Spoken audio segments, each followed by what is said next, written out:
Okay. Right, let's go. Right. Did you skateboard? Your first question. So let me just give us a brief history of like your early, like where you were born, where you were raised as a child, what sort of stuff you was into, and that kind of vibe. Yeah. I was born in 1969, Sheffield Northern General Hospital. My parents my dad was from the Lake District, mum was from Sheffield. A lot of Sheffield is a big part of, my life. Dad did all kinds of jobs. He was a car mechanic and all that stuff. Eventually sold computer systems and things. This is not very interesting though, is it? How do we make it? No, but it's all right. Like we just get through it. Just a little brief. Yeah, I was born at an early age. I was born in Sheffield. What happened in Sheffield was I was born, and then I did a bunch of stuff, and then I moved to Barnsley, which is because my parents did, and then that was when BMX started for me. So BMX kind of started in Barnsley, right? That's what it was for me. And we're not going to stick to these questions, right? We're just going to talk, yeah. Okay, yeah. Go for it. However you want to do it. Let's go. Because I've got my notes. I just want to know, like, how you discovered BMX and what drew you to it, really. And did you ride bikes? You rode bikes before BMX, yeah? I rode bikes. Okay, let's start again. I'm going to start again as if this is the very beginning. This is I'm aware of continuity and you having to cut things and stuff like that. So I'm assuming you put some cuts in at some point. Not usually, but we can do, yeah. Yeah, you might want to cut out all the boring shit. It's all right. We'll see what happens. But yeah, we're freestyling. Let's imagine we're starting again. All right. Hello, everybody. And hello. I'm really grateful and all that shit. Yeah. No, I am. I'm very grateful to be here. And I was born Sheffield. I'm 55, 1969. Sheffield General Hospital is where I was born. And Sheffield is where a lot of my early kind of construction of me was, right? But at the beginning, my folks moved from Sheffield to Barnsley, which is just, a little bit further away from Sheffield. In Warmwell, Barnsley, which is a pit town. 99% unemployment because of Thatcher at the time. And that's so I had a rally BMX. It's a rally striker, all right? When you get into the nitty gritty. Yeah, I had one as well. Yeah, the one with the forks with the and I remember watching Chips on telly, the cop show, and there was this episode of BMXers on it. I don't know which episode it is or whatever, but it was just basically a run through where they ran through they were chasing someone or whatever they did on Chips. I don't remember, and they ran through a BMX racing track, yeah. And they had all these kids, and they were doing really big jumps, like way bigger than you would do if you were racing, because you'd be last, But it looked awesome, and I was just like, "That's fucking cool. I want that." And but I didn't have money. I had a paper round. I was reading 2000 AD comic book. At that point, my goals in life were to write, become a writer. No idea how I got to where I am now. So yeah, I had a rally striker, and I just keep wrecking it because it wasn't a BMX bike or a strong bike. And my dad, he could weld because so he'd weld it up a bit. But what would happen is I got that striker, and I basically, and there's an analogy here that might be fun, but it might be terrible. But I'm going to try it anyway, right? So I started with a BMX striker, rally. Right, nice bike, and then it transformed, transmogrified, and became eventually this complete and utter hybrid of all kinds of things. But it was a BMX. So what would happen is slowly, piece by piece, as I broke a bit, I put a BMX bit back on, as much as you could, And eventually, I replaced the frame, and I got a Haro Freestyler, and I put the frame. And so and at that point, I was reading comic books like 2000 AD. I was, trying to learn tricks on my rally. I'm very young. I had a paper round, I started working at a bike shop, just doing repairs because I did all my own repairs anyway. And so there was this transmogrification, almost like if you were to go into a teleporter and then slow it right down. Yeah. So I teleported because I had it in my head, right? It was like, I'm going to visualize this bike. I want a horror freestyler, because everybody got Bob Harrow's freestyle moves, the little book, Yeah. the format book. And I was doing that stuff, and I was learning rock walks and all of that stuff. And so I had this thing, I'm going to turn this rally striker into the BMX. And I did over the years. And so, yeah, and then I was just, eventually I got that. I was kind of interested in racing a bit because my kid across the road, and we're about 10 years old now, was a motocross rider. Yeah. And that was the first ramp. He built a ramp because he had a BMX. And I rode that. That was the first ramp. So the first BMX I saw was Chips. California. That's interesting because that's going to come around. And then I was like, oh, that's, this is fun and it's creative and it's interesting. And I was just trying to do, and, it's like, if you got to work out when you're 50, it's the most boring thing in the world. You don't want to do it. But if you're just riding a bike and you're like, I'm going to learn how to do something that I haven't seen anyone do, which is what I was like, okay, that's interesting. I'll try and learn all that. But I'll try and make my own stuff up too. So it was always, I'd write short stories, I'd write, and it's always so, well, some of this should come from inside, Yeah. So yeah, so I went from like crappy old rally British BMX to a kind of hybridized, God knows what, with a Haro freestyler frame and Skyway wheels. And I did the thing that people did where you dye the wheels pink. You know what I mean? Remember there was like a tutorial, I think, in BMX Action Bike. Okay, no, I don't even remember it. No, that must be early. Yeah, white Skyways, and then you kind of put them in dye. Okay, I vaguely remember something about it. Yeah. I think Dave Curry was the one that kind of was doing that first. I must have that, yeah, but I haven't seen it. What?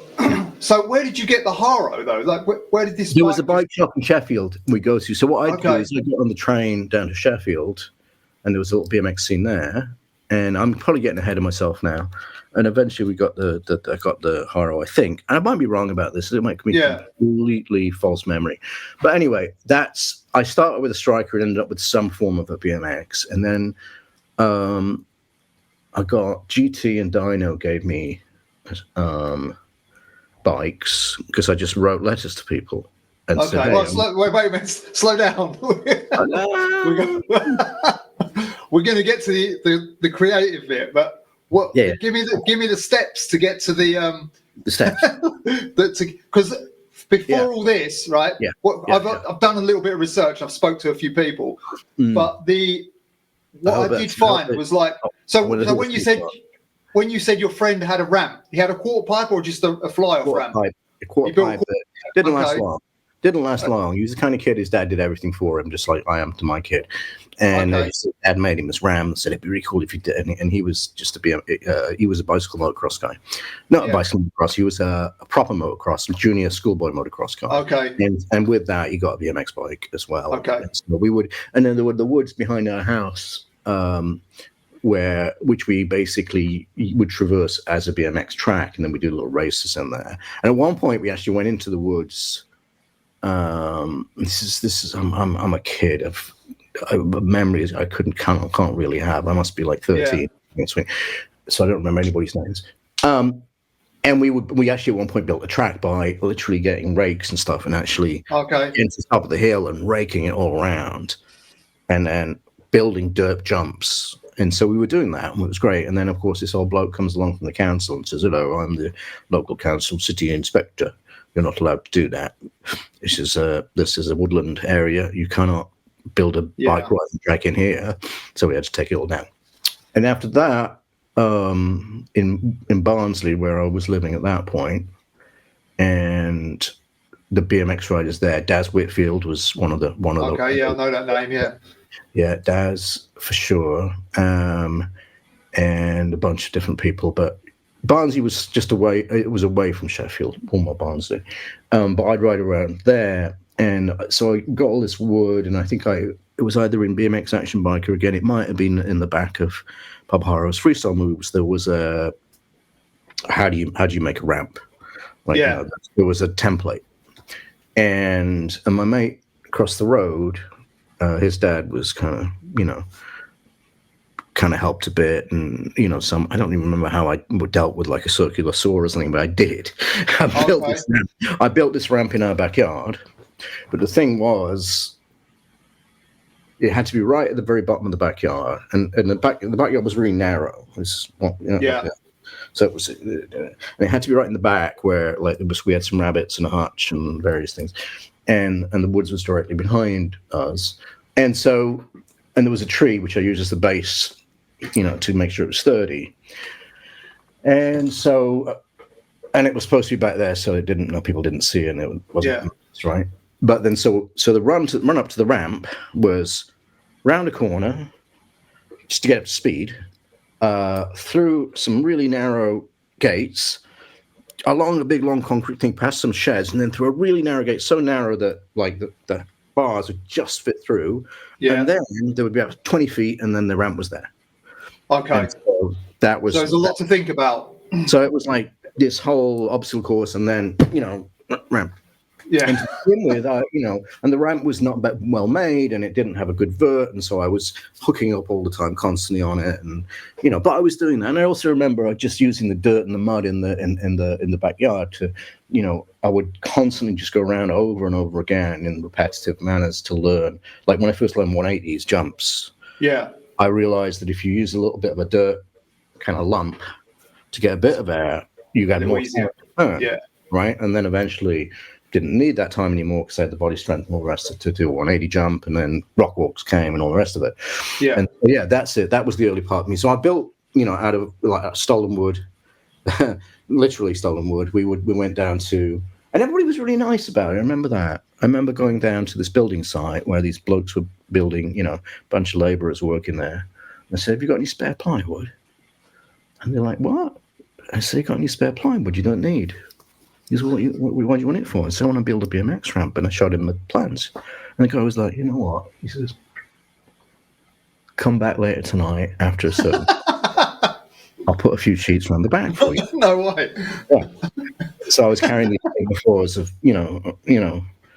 of plywood from this local building, and so that was what you do then. You wouldn't be like, "Oh, I'm going to go to the hardware store. Whoop, I'm going to go to the hardware store." I would, because I didn't have money.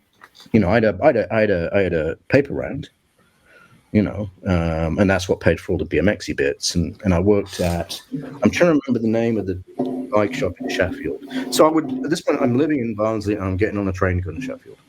Yeah. That's how I'm beginning to meet everybody at the scene. Okay. So Sheffield is a main hub for BMX, even in this is the explosion days, yeah? This is the boom days. I don't know. Maybe, or is it a little bit after? It must be the boom days. I'm not sure, because I don't know. I don't know the epochs. Yeah, see, in different places it seems to boom. I mean, you're a historian, right? Yeah, absolutely a historian. I just went through it, and I'm just giving you my, No. The best things I can remember. So I don't really know the epochs. Yeah, no. I remember I'd buy BMX Action Bike, and I'd buy 2000 AD, and that was, 2000 AD was weekly. Action Bike was monthly, right? And so that was where I got my information. And then I went down, and then we got a bunch of friends who went to Sheffield. Daz was one of them, Daz Whitfield. I feel like Warren Siddall could have been in there early, but that might have been later. And of course Sean Ellis, who was a Sheffield rider. And so the first place was this YMCA. That's it, and it was right in the middle of a red light district, and it was meant to be really dodgy, but I never saw much evidence of that. But it was this one YMCA, and it was a place with a gym, and they just let us, again, it was like people being nice. So like, you want to put a ramp there? Sure, whatever you like, And I remember that opened everything up for me. And again, let's say, like I said, behind the scenes at this point, I'm like thinking about making a zine. I'm getting into music. I am having to retake my O levels because I failed everything. Okay, well, this is later, right? So is the I don't know what age I am. And I'm too old to remember. Was the YMCA and the Blue Tile Trick Team around the same time? I feel like Blue Tile was before. Okay. I'm not sure. I'm not sure. So let's talk about that, because that's what was the Blue Tile Trick Team? Right. So a mate called Lee Brown, and another mate called Josh Varney, Martin Bernstein. I think that was the team. Okay. And good. The only reason I know that is because I actually wrote it all down. And Josh was older than us, but Lee was about my age, and Martin was about my age. And we did tricks, and we were like, we didn't know. We were just trying to figure it out. So Lee's parents were really, really into it all. And so I would go to Sheffield, and I would stay over on Lee's couch, and then we'd talk about it, and we'd figure it all out, and we'd do designs, and we talked about, what we would call it, what we do, and eventually we built ramps. And all the time what we were doing was we were taking our bikes, and we'd find a ramp that had been built by someone, and there was a little group of people there, and then you get told, and it was like, literally next to a newsagent, side of the wall was really, it was a low building, so someone had built a ramp up there, so we'd all go and hang out there, and we just talk, and that's how the community happened, right? So so you're probably right. I think that was later. Let's see. And again, I already started writing. I wrote to Jed Wells, and he wrote back to me, and I got insane skate stuff. You just but that's going to come later. And so I really very, if I'm retaking my A levels, and we start there and say it's around that time, which is probably before that, but we say that just because that'll make me not feel insane.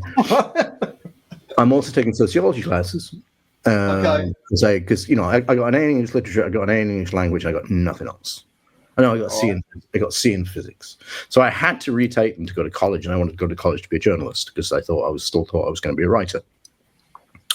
And that opened my brain, and punk rock music was then, and that opened my brain. You've got a great Crass poster there right behind you. That was the world. We do it. Crass would play in pubs in a pub in Sheffield. That's it. Yeah.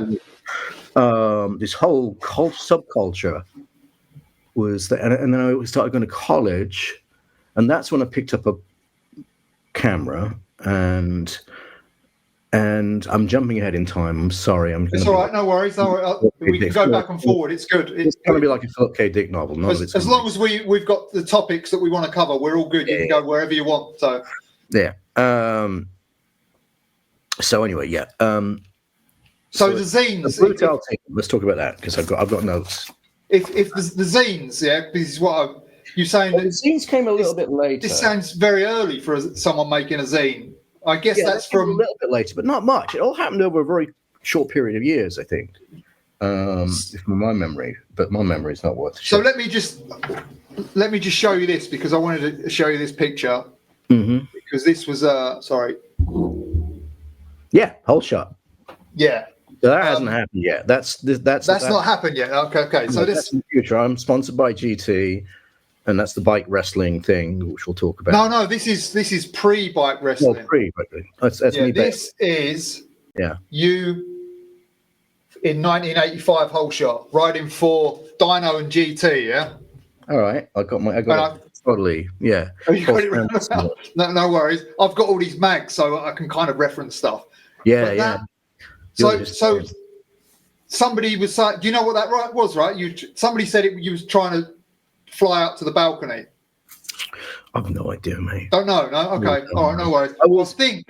I think so. That would have been. It feels to me like that is either before or after. To me, I divide my BMX history in before the really big, injuries, and afterwards. Okay. All right. Things changed for me, and also, I'm coming out of the age that I have my own agency, and I'm thinking about, the world and what I want to do within it. And I'm not just like a dead fish going with the flow. I'm trying to say, well, what do I want to do here, and how, and what's interesting to me, and all of that stuff. And so it's a bunch of things. It's BMX and it's subculture mainly, with the Bones Brigades videos, which were early, right? Yeah. So we'd all watch the skate Bones Brigades videos. I never really had a skateboard. I I did at one point, but I never. I was always BMX and BMX only. I could do kickflips and that stuff, and I could ride a ramp on. I could carve around a bowl on a skateboard, but that was just balance, right? Yeah. So I was never a skater, but I knew a lot of skaters, and in the beginning there was all that rivalry between BMXers and skaters, but that kind of disappeared quite quickly. So then let's go back in time. God damn it! I go down and visit my cousin in London. And he lived next to me in Wild Gardens. Okay. I don't know what year this is, no idea at all. And there's a ramp there, and it's like up over a hill, down through some grass, past some trees, and then down into this mud bank, and up there's a ramp, and you come back down again. So it was that, and I'd already been doing that back in my house. So that was, and it's around the time the film 1984 was being made, because my cousin's mum had divorced and was dating the director, and and they did that thing that they always do, where they're like, "Oh, come, show us your tricks, Come on, look at his tricks. He does all these tricks. Put it in your film." Anyway, so I remember that happening, and that was near me a while. And so I'd start going, and then I met. I don't know how I met most people. It usually was probably contests, I would imagine. Yeah, that's what I also was going to say. There was a contest that you wrote that I've actually got on video, which is called Eden Bridge National. Do you remember this one? No. And you try. Okay. No, I can't. So you try a 540, but this is like I think it's January '85, which is very early for a 540. But you don't remember. So I was going to ask where you got the idea for the 540, because it's so early. Yeah. Yeah, no, that was me. I nicked that from Lee Brown. From who? Lee Brown, who was part of the Blue Tile Freestyle team. So I'm still not, and I'm just going to not try it and put this in a chronological order. It's all right, man. I'm just going to give you material and see what you can do. It's good. Right. So we had this demo team, and it was, we had uniforms, and we called it Blue Tile because, Blue Tile does the vert at the top of a skateboard. And, in one of the BMX, in one of the skate movies, this is before the Nicole Kidman BMX movie, BMX Bandits. There was this, I forget which one it was. It had Tony Alva, but they even called him Tony Alva, so they called him Tony Blue Tile. I think it was as simple as that. I think that's where we Blue Tile. Yeah. But we had a quarter pipe, and so we made a t-shirt. Lee wanted to be a designer, and I was beginning to make zines, so I was cutting and pasting.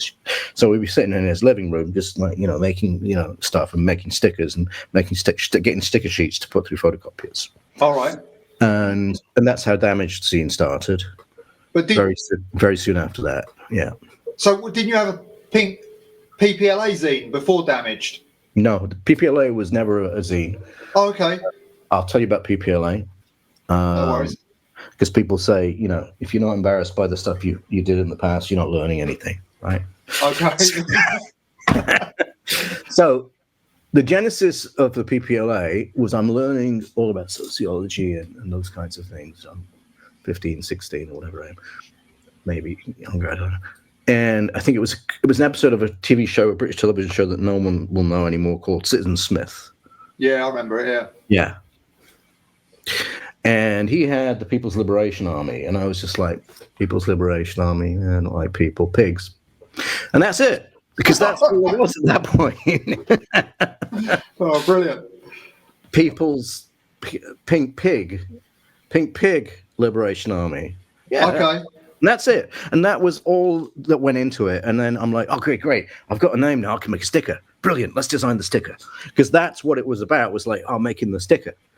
I was really excited to design the sticker. Okay. I didn't know what it was about or what it was. I was never really going like, I'm going to make it. I wasn't like Nick Phillips, who was like, became a, fashion designer or whatever. Yeah. I wasn't ever thinking about, I can make some money doing any of this, because it all costs money and none of it ever made. Yeah. So it was as simple as that. PPLA was Citizen Smith, People's Liberation Army, Pink Pig Liberation Army. That's it. Simple. Okay. And you had a graphic. Yeah, you had a graphic for it. Wells of Insane Skate. Okay.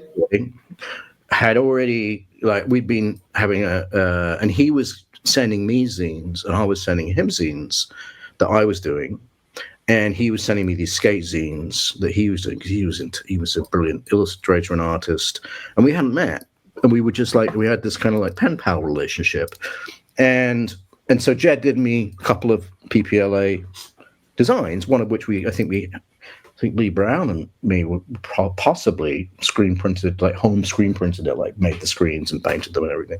Oh, okay. And there's a lot of that early stuff, like the Blue Tile Team shirts were all, home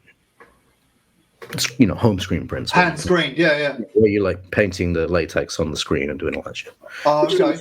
Which is all fun to do. Yeah. That's great.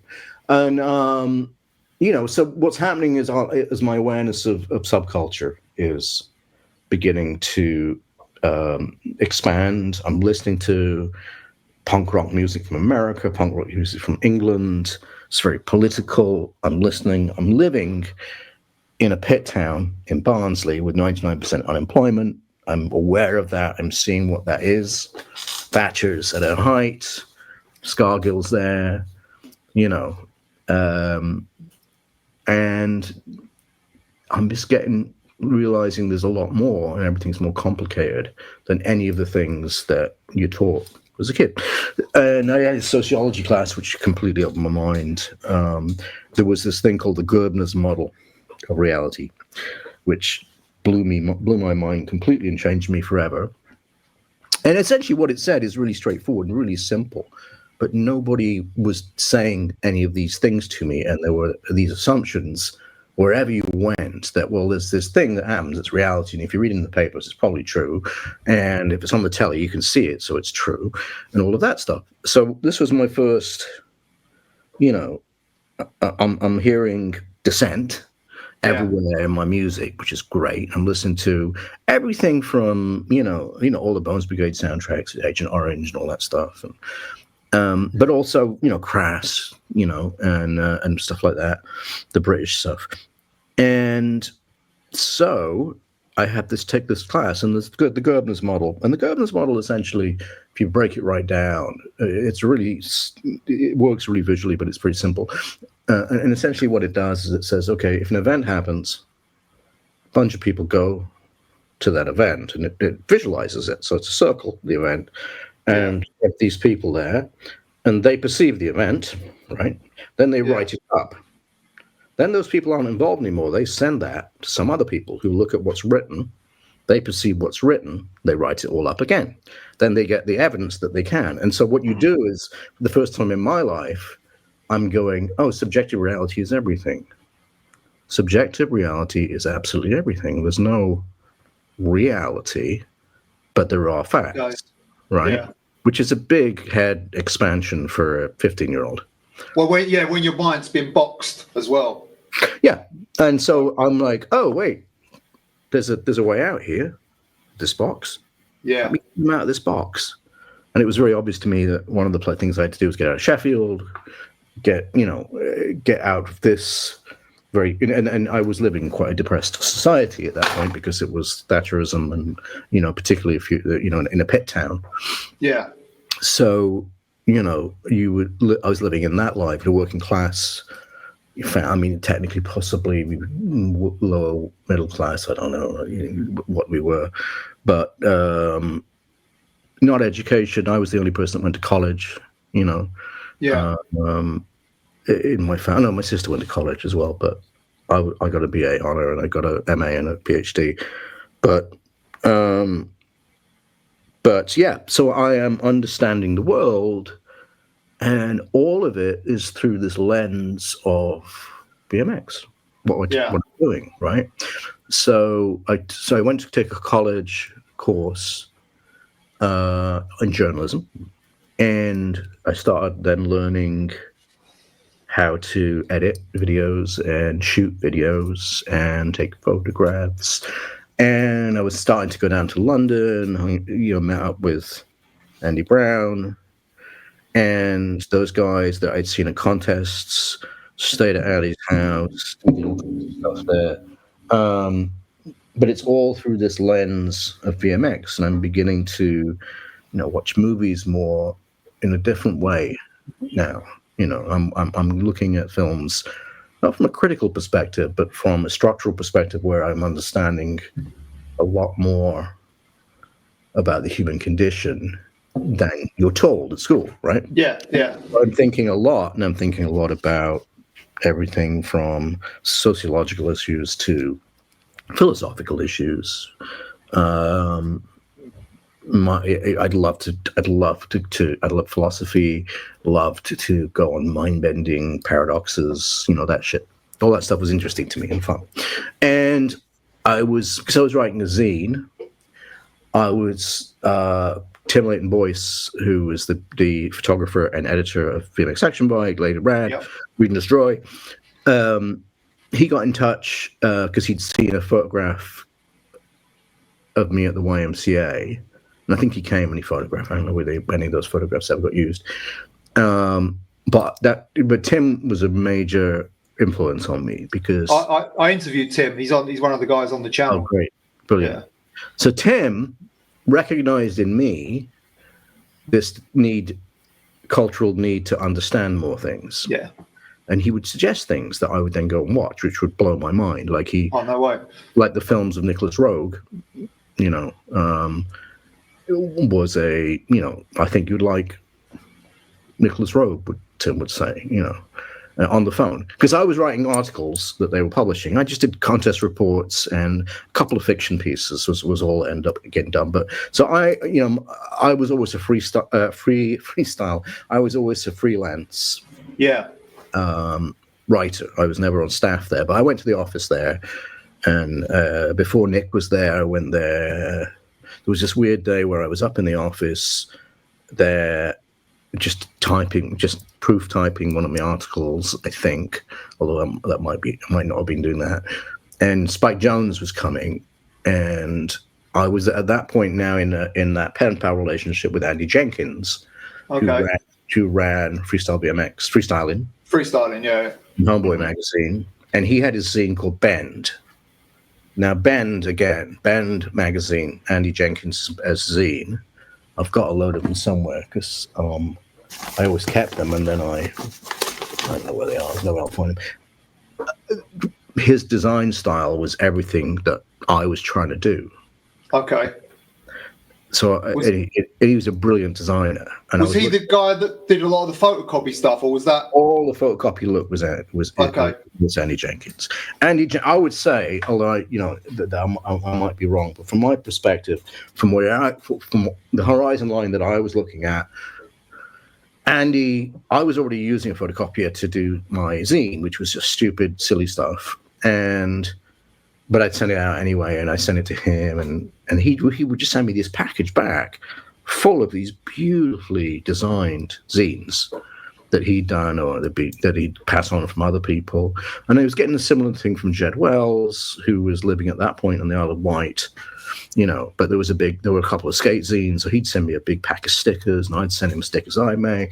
We just, the mail, we were waiting for the mail, and the mail was the exciting thing because all of the culture was coming through the mailbox at that point. Physically. Before the internet and all of that. Yeah. And of course, Andy's stuff is a template for me. I'm like, well, this is it. This is fucking great. This is what I'm going to do. This is brilliant. Because what you do when you're learning is you copy the stuff you like. Yeah. Until you get your own voice. So, I'm meeting people like Tim Leighton Boyce, who's telling me about Nicholas Roeg's films. He's saying, you would like Jorge Luis Borges, Argentinian surrealist writer. I did. I fucking love Jorge Luis Borges. Oh my God, to this day. So he introduced me to these ideas which were outside of the box. And I just realized I was not going to be living in that box at all, which is your metaphor. And that box is, I just got to get as far away from that box as possible, make my own box. Yeah. And so I would take extended trips to London where I would sleep on couches everywhere. We can talk a little bit about the competition scene. I never really liked the competition scene, but I did it because of the community of it all. Yeah. I didn't think I was actually a very good rider. And in fact, I know I wasn't. There was a couple of years where I was pretty good. But in the contest, No, there were a bunch of trophies I won, but I was never an athlete. You know, when you look at, like, I met Eddie Fiola the other week. Eddie, you know, he's a stuntman now, and he's an athlete. You know, all the people, like, this was at the Birth of BMX Freestyle event. I got Eddie to sign my book. You know, these are athletes, right? And I'm just doing it for fun. Well, I don't know. How do you perceive him to be an athlete, though? Because he gets up every day and does 100 push-ups, 100 sit-ups, gets and rides, and that's very athletic. Whereas I was doing a bit of riding, but I was also listening to music, and I was reading and all that other stuff. So to me, it was a integral part of BMX, but it was also, you know, I was just biking through this cultural landscape and sucking it all up and eating it all up. Yeah. Good, because that culture was really fascinating to me, and I could see it back reflected in the BMX communities around me, but I couldn't see it when we hung out with people. Like, you know, and James Hudson was in Retford, train right away, and there was a great community scene, so I went there. And, you know, the Trump Town Riot, very, very, that one didn't age well. The Trump Town Riot Squad, which was his kind of PPLA or whatever you have. Yeah, that's right. And that ramp, my nemesis, that he had there up in Retfield, which was, so he had a full half pipe. Yeah, that's right. Yeah. Curved run in there. And so at the beginning it was, I met him at contests, and then I end up staying at his house, and you know, in his, like, I don't know, there's hundreds of Hudsons, right? There's a million, but it's like the whole entire, you know, Hudson clan. But James again thought like me, and we had a lot in common. And, you know, and he continued, you know, he's a photographer now, he's going to publish a book soon, you know, later in life, we both learned meditation and independently of each other. And then when we reconnected, we were like, you do that? Right. Yeah. And then we could talk about that. And it was just something, you know, certain similar kinds of people. Yeah. Similar minds, like found the same paths. Yeah. Or similar paths, not the same. And I found that BMX was full of people who were interested in expanding their minds. And I'm not talking about taking drugs. About saying, shit, look at that, it's really interesting. That punk rock band there are doing that, and they can only just do it because there's only 4 chords, but it's raw and it feels like, and it's magnetic. It feels like magnetic, right? Well, it's I'd say there's a direct correlation. It feels like when I listen to that, and I'm going mental off in the pit, it feels similar to when I'm on a bike and I'm hitting a jump, or what I'm doing, I'm getting, you know, and it's basically physiology and adrenaline and all that stuff. But there's this correlation. And once you begin, your brain makes that correlation between the feeling of, you know, being, you know, doing that thing and 3 chords and shouting. Yeah. Then they're forever connected then, right? That web is connected. So to me, punk rock music is fucking awesome. And as is writing, and I'm reading these incredible books that I wouldn't have read had I not been given the direction of people like, you know, Tim Leighton Boyce was one of them. I want to mention, so I don't check my notes because there's a few other people that, you know, that really, you know, I felt were, you know, I was, you know, Warren Sid, you know, it was an encyclopedia of music and punk rock and like, I just listened to anything he was listening to, right? Yeah. You know, anyway, I know we're jumping around in time. I'm sorry. It's all right. No, it's cool, man. It's just a conversation. It's all good. You know, and then I could keep going down to London. And then one day, there's a knock at my door in Woolwell, in Barnsley. And I opened the door, and it was Jed Wells, the skater. And he was like, all right. And I said, hello. And I'd seen the pictures of him, so I knew who it was. I was like, what the fuck are you doing? You know, and he got on the train. He was staying somewhere nearby, and he found my address, and he got my address because he would keep sending me packages. And he just showed up at my house. And so I went, so he had a skateboard. He went skating, I went riding with him, and we hung out. And then we started hanging out more. And then I went down to London, and he was living in Maida Vale in Notting Hill. Yeah. And I was on his couch. And again, everything's exploding in my brain at this point now. You know, I'm being exposed to ideas that are subversive as well as sociological. I'm listening to awesome punk music. And at the same time in Sheffield, where I'm from, there's the industrial music revolution happening there. Bands like Cabaret Voltaire, you know, the industrial music scene's beginning to happen there. And then, so I'm staying at Jed's house, and that house is a cultural center because it's in the middle of, you know, Maida Vale, Notting Hill. It was like, that's exactly where the Notting Hill Carnival was. But there were lots of people who would come through there. And Jed, like Tom Hodgkinson, lived in, there was a flat, you know, who was one of the people who lived in that house. And he made the Idler magazine, right? Okay. You know, so, which is, you know, has a lot of Jed's illustration all over it to this day, but he was a journalist and was wanting to be a journalist. I wanted to be a journalist, so we had that in common. And I was just writing anything I could, just writing, get it out of the head, write it down. Typewriter to start with, I cut out little bits of text and I'd stick them together into the zine. Eventually, I'd start using basic word processors. So when I started to go to college, there was this place where they had these old Mac classics where you could put a font on it and print out a piece of paper. Then I cut every fucking word out and re-stick them down on my zine. So I'm making my zine and I'm doing BMX.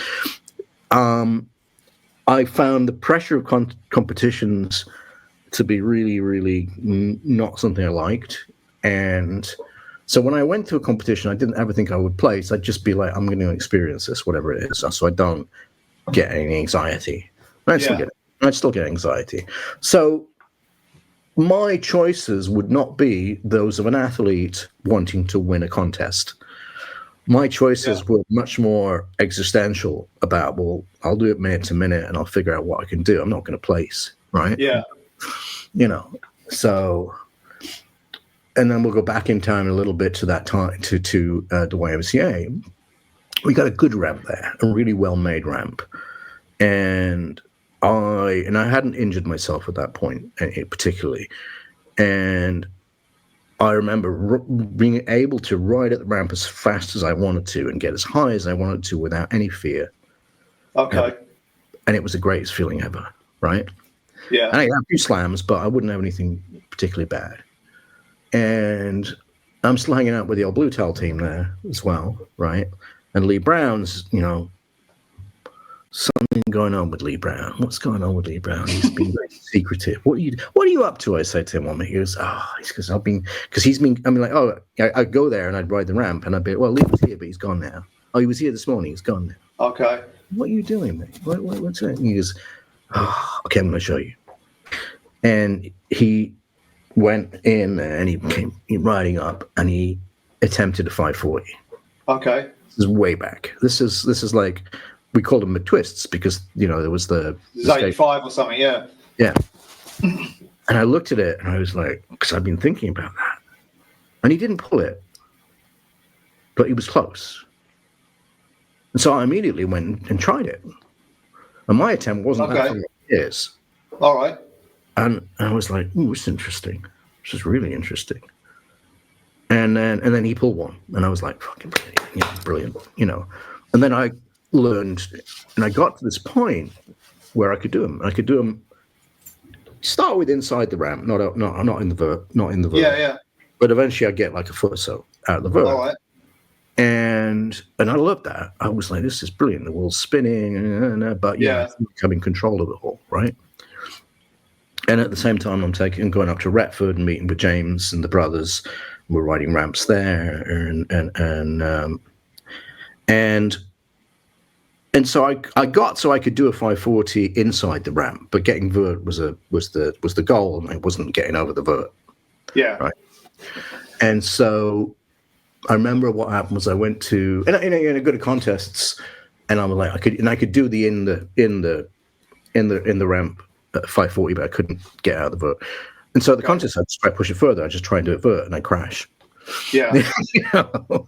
And then I'd be like, well, okay, I've crashed now, so none of these points, and I'm still a bit anxious by all this kind of competition business, and so when I quit, basically the short story is when I quit doing contests, I was much happier and started doing street riding. And we might want to jump to that pretty soon, but About the injuries.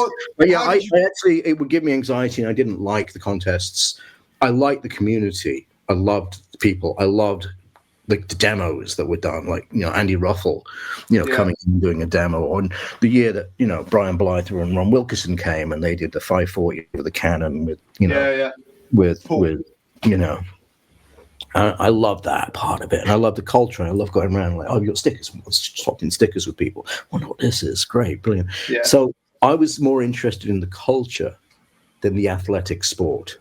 Okay, well, it kind of evolved from an athletic. Well, I don't think it was athletic. It was just like a crazy sort of thing at one point to me, anyway. But then, so it came with street riding and like, that's when it spread. That's when everything made sense. Then that's when it all changed.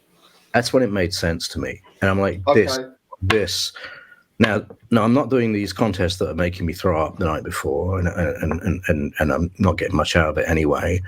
I'm meeting all these people, and we're just having a lot of fun. And we're being creative, and we're building things. I'm making these scenes, and I'm meeting people. Like, I'm getting Thatchers from California as well as, you know, England. And so we're like, yeah, okay, this is a world. This isn't I'm not trapped. Yeah. You're back. You're out of the box again. There's escape routes. And so, how did that evolve amongst your group? A lot of writing, a lot of like BMX is what I just do all the time, and do, doing street wall rides. I remember doing like learning fakey wall rides. I started on a tree with a bit of an angle to it, and then I found when I got it down, I found a straight up vertical tree, and, you know, I had muscles the size of God knows what at that point. Yeah. And I just bang down again, and I did a straight with only on my own strength from the ground. Fakey wall ride, landed it, and I was like, fuck yeah, that's it. Yeah. And I hadn't seen anybody do that either at that point. Yeah. Okay. I hadn't seen anybody do that at that point. And so I was like, I might have invented that, but whatever. Yeah. And then I was riding, and then I'm riding with Sid, and I'm riding with Daz, and I'm riding with Sean Ellison, I think, as well. And Sean was like an incredible rider. I mean, like he was just pure muscle, right? So I remember he could do. I remember seeing him at the back of a ramp on a piece of plywood, doing a flat from the ground, no ramp, just his own strength, wall ride, and then a 180 out of it, and land, pull it off. And I was just like, that's. And I realized at this point, I look at him, and he's like an ox. Yeah, he was huge. Yeah. I remember Aju. Yeah. And Brown and those guys, and we, and I'm still doing my push-ups in the morning because I have this whole routine that I would do. Okay. And I remember talking exercise routines with Adu, and Adu's sitting there with no shirt on, and he's like, cut. Yeah. He's like, I don't do any of that stuff. I just write it down. And I said, well, what do you do? What do you do? You must do like push-ups or something. And he's like, nah, So I do manual labor. So I do a lot of it. I can try and lift in a way that, helps give me strength. But he's like the strongest person you've ever seen. Yeah, ridiculous. Yeah. Like ridiculous. And so I'm just going like, this is great, but at the point there, I think, was that there was a time when I could do a fakey wall ride because my body was had enough strength within it to do it, because it was a brute force thing, right? It's dynamic as well, isn't it? Yeah. But it was a brute force thing. You weren't using gravity. You were fighting gravity the entire time, and you were using muscle to do it. And Sean would work. And Sean Alston could do that. He was brilliant at that. A lot of riders could do that. And I think also there was this thing in vert riding, particularly where, there's a certain point when you get muscular memory. I remember once, I was hanging out a lot with James, who became a good friend, James Hudson. And then one day he showed up, I think it was at a Nottingham ramp scene. and suddenly he was just 1,000 times better than he'd ever been. Yeah. And it just like last time I'd seen him a couple months ago, he was, same as me and all that. And now he was like a superhero. Like he was getting like 6 foot airs with no helmet, in a mini ramp. Yeah. And I'm like, what happened? You just like, something happened. That's amazing. That's like, wow. So yeah, I went and lived with Andy Brown at his house for a bit, went to South Bank, where we all got photographed by Wendy Osborne, who I met recently and thanked her for. Because those photos really, like Tim Leighton Boyce's photos and Andy Jenkins's zines were really influential to me, but Wendy's photos were also like hugely influential to me. So Tim Povar introduced me to Wendy, and I just said, look, as a kid, like, seeing your photographs made me realize, that I needed to pick up a camera, and I made a BMX video and all that stuff, Yeah. So the BMX video, Smart People in a Car Crash, again, was just part of me wanting to do stuff, make things, make art, So, I'm hanging out with all these people, but what I'm doing is I'm just bringing this, whatever. I couldn't afford to buy a camera, but there were all these different places you could go, like this. Borrow one from a college, or there was this place called the Sheffield Independent Film Unit in Sheffield, where they would do film training you how to use, they teach you how to thread a film camera and that kind of thing. And they had editing suites, and I couldn't afford the courses there. But what I do is I go there anyway and meet people, and I take jobs cleaning up, and eventually learning how to rewire edit suites and that kind of thing. And they was like, okay, great. Well, if you could do that, we've got all these machines out the back that need rewiring and putting together. If you do that, then you can come in at the weekend. We'll give you a key. You can come in and edit at the weekend if you want for free. Oh, no way. And that's how I made. So, so I was just trying to carry a camera, and I didn't really own one. So it was either borrowed or hired camera from somewhere. And I just carried one around with me whenever I could when I was, Yeah, I remember I was there for some of the filming of what you filmed from. What happened to the footage? When we say filming, we were really kind of overselling it, because it's just me with a camera, That is filming, right? This is the guerrilla movie we're making. Crew. There's no crew. Let's just be clear about this. Because I'm a filmmaker now, and that's No, filming to me is someone with a phone, like But whatever. We didn't have so. Yeah, I mean, imagine if we had iPhones back then.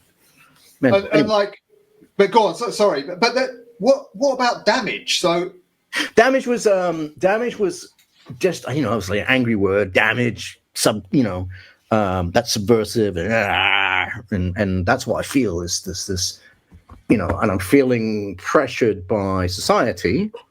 This is going to sound like a 15-year-old's rant, but it is. But it is. Yeah, exactly. I'm feeling the pressure of society. I'm seeing. I'm living in a pit town where, there's violence constantly. I'm seeing all of the dark parts of humanity. And then there's this feeling, which is not an angry feeling. And it's not a male testosterone feeling, but just this feeling of like excitement and at the same time anger. And they're two very close things together. These, anxiety, anger, and excitement are, if you make... When I work with actors, sometimes we do this thing where we do these little diagrams of emotions, and they're very close together. Anxiety, anger, and excitement. They're very. If you think about where you feel it, what's under here? Yeah, it's here, right? These are the places you feel it, and they can all be that, right? Yeah, they can all be that. Yeah. And they're all interconnected, and everything here's the secret, big secret. Everything's interconnected, and it's just about finding the pathway. So on that existential mumbo jumbo, damage was whatever I could fill 16 pages with and staple them together. Whatever it was, grab it, put it in, grab it. I'll write a short story, stick that in, draw a comic strip character, put that in.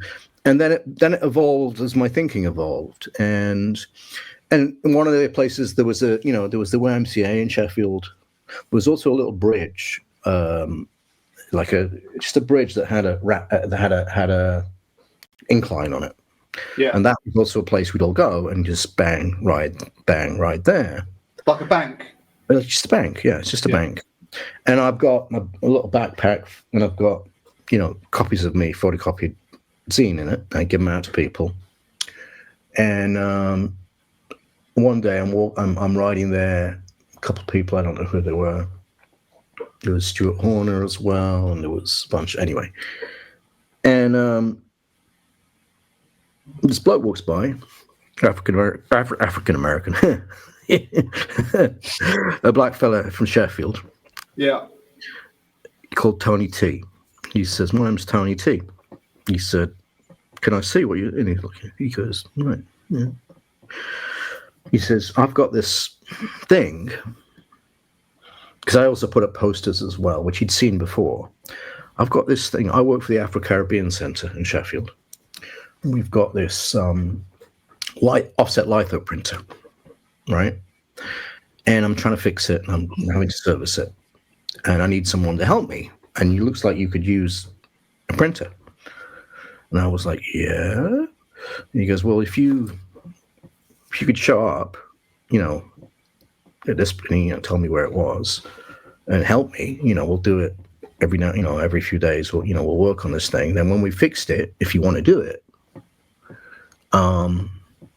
you can use it and you can litho print your zine, which eventually I did. The main blast damage zine was offset litho printed. So I spent the summer being the palest guy at the Afro-Caribbean Centre, helping, and the food was brilliant there. They'd have a proper it was for the African community, and I shouldn't have been there at all. But I was, I get a big plate of food, at lunchtime, which was free, and it was really good.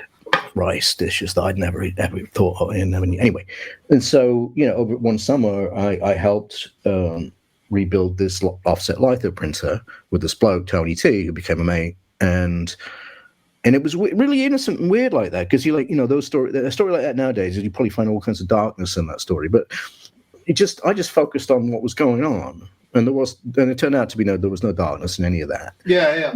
A bloke walked into the street and said, "Hey, young boy, come to this place and hang out with me for the summer." Yeah, it sounds dodgy as all hell, but at that point, that's not how you would think about it, and it wasn't that. And so what it was amazing, because again, I'm sitting there and I'm reading Grail Marcus, Lipstick Traces, which is about subculture, and then the Dick Hebdige book, Subculture, The Meaning of Style, which became a Bible. I would carry it around with me. I was reading as the sociological studies of subculture, because this is my life as far as I'm concerned at this point. Yeah. Experiencing all these different cultural aspects of things. And I just got a great big adrenaline rush of nostalgia right then. Sorry, it just happened. Good. Just letting you know. Anyway, where were we? Yeah, so that's that. So damage. Damage was, but damage. Was the anger, the anxiety, and the excitement? Was there any anger towards like the general perception of BMX from Joe Public around this time that damage was going? Because it's very frowned upon. That was useful because it made me. I was aware of that, but I didn't really give a fuck. But it was useful because it made me feel like I was part of a subculture. Okay. If people didn't like what I was doing, that was good. Fuel, right? Yeah. If people were putting up spikes on banks where I would ride, we did that. Okay. Reaction, yeah. We turned around to society in a very tiny, microscopic way, and we made them. And if you think about what putting those spikes on those. It would have been hundreds of fucking meetings for some fool somewhere who would have to then go to council meetings and get budgets made to then go and have people bid to make concrete spikes to stop people. And that, we did that. We did that. We made people's life a misery somewhere. Well, they made their own lives misery, really. Like you guys just ride it. That's a long conversation, but yes. Yeah, it's true. Yeah. So, but no, I felt like, absolutely. There was the subversive nature of what we're doing was interesting, exciting, but I was always just fascinated. I'm one of these people that loves to learn, and will always love to learn. And hopefully I'll die in the middle of doing something interesting that's more interesting than something I'd done before, right? Okay. Maybe I'm on a film and I go, action, or whatever it is, because I managed to, because of my early roots in BMX and the way that blossomed into my understanding of subculture, I managed to realize that I was free, that I didn't have to have 4 school years and 10, have 3.2 kids, make sure I made this much money, go out and drink beer. I was teetotal until I was in my 30s. I didn't then have to have the kind of destructive outlets like the drugs that a lot of people took, because I was getting, the fix from what I was doing. Yeah. And I was free, but I didn't understand it. And it didn't gel then, but I knew I was free. I knew that I didn't have to go there. There's this other model called Maslow's hierarchy of needs, which is a pyramid. And at the bottom is like basic food and shelter. Yeah. And then above that, there's like, community and relationships. And at the very, very top, you get to existential ideas, right? Yeah. Like reading Rimbaud, listening to Radiohead, right? Yeah. Nobody lived in that world up there. We all live down here, right? Yeah. And most people would only get to here that I knew in my family and my experience. But I realized that I could get all the way to the top of that somehow.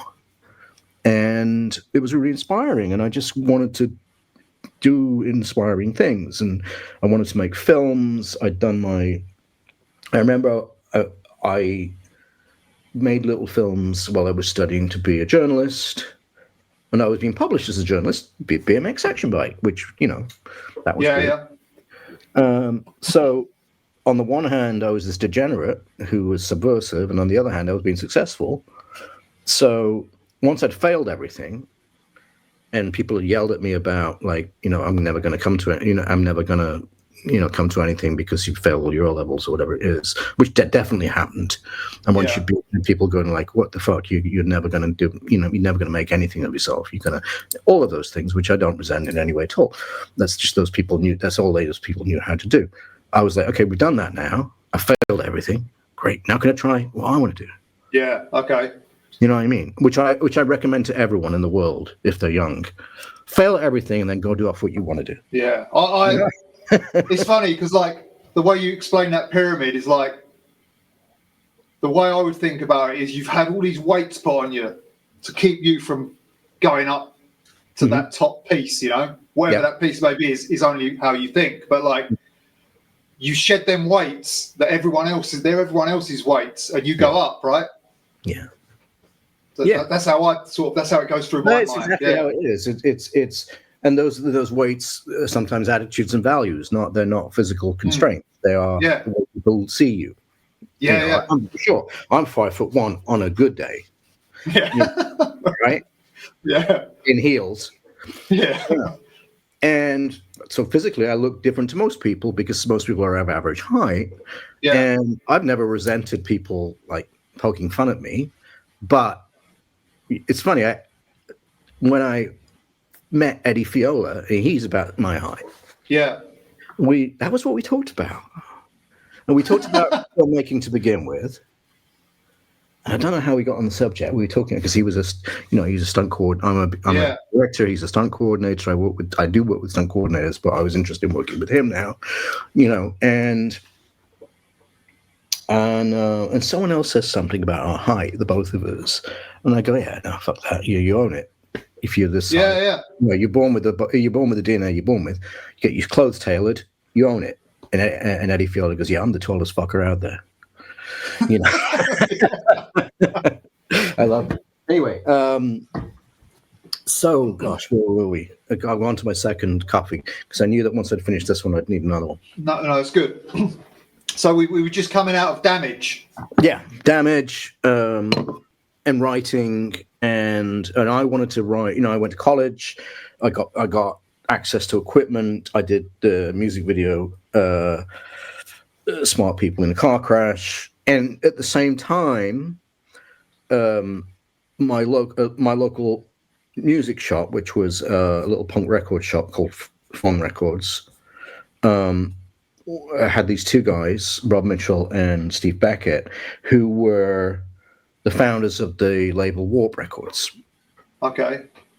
And I took my zines in there, and they liked them, and they would lend me records so I could make a cassette copy of them because I couldn't afford to buy them at that point, and then write reviews of them, put them in my zine, and they just were really supportive and really nice, you know. And then they would say, "Hey, do you want to do interviews with any artists? Because there's a bunch of artists recording in the studio that we're doing." And so I met with a bunch of I met with Michael Franti from Spearhead, Steve Albini from fucking Big Black and stuff. Big Black, you know, Rape Man, all the later, you know, and I did interviews with them all. And again, this was like, okay, no, I'm living my best life. This is what I want to do. Yeah. I don't have enough money to, you know, live in a house or whatever, but, you know, do any, you know, have a career or anything. But as long as I can keep doing this and feeling like this is good. And then that led to, you know, making films and finding ways to tell stories that were not with written word, but were with images. And then that led to, you know, me going and doing the video, which I know you had questions about. Is it art? Is it BMX video? I have no idea. Yeah, what was the you don't know what was you thinking? Can you not remember what the process of? I remember yeah. So for me, I wanted to see Pal Peralta BMX. Say that again. And I wanted at the time. I remember thinking I want this to be like a skateboard video, like say a Santa Cruz or a Pal Peralta video, but with BMX. Right. But then when I watched it, I was like, whoa, I don't even know what's going on here. I don't know what to think of this because you premiered it, right? At that pub. Did I? Jesus. Yeah. We had a premiere somewhere. You've got a really good memory. Yeah. I filled it with very similar stuff my whole life, so it's easy for me to keep track. I don't remember that, but yes, we did. I think there was a premiere or somewhere where we showed it to a bunch of people. I mean, to me, I just like making things, and that was the thing I was making. I had no idea what it was when I was making it. I knew that I would just figure it out before it was finished, and I would know when it was done. And that's often the approach to everything that I do. Still, you know, there wasn't very much planning.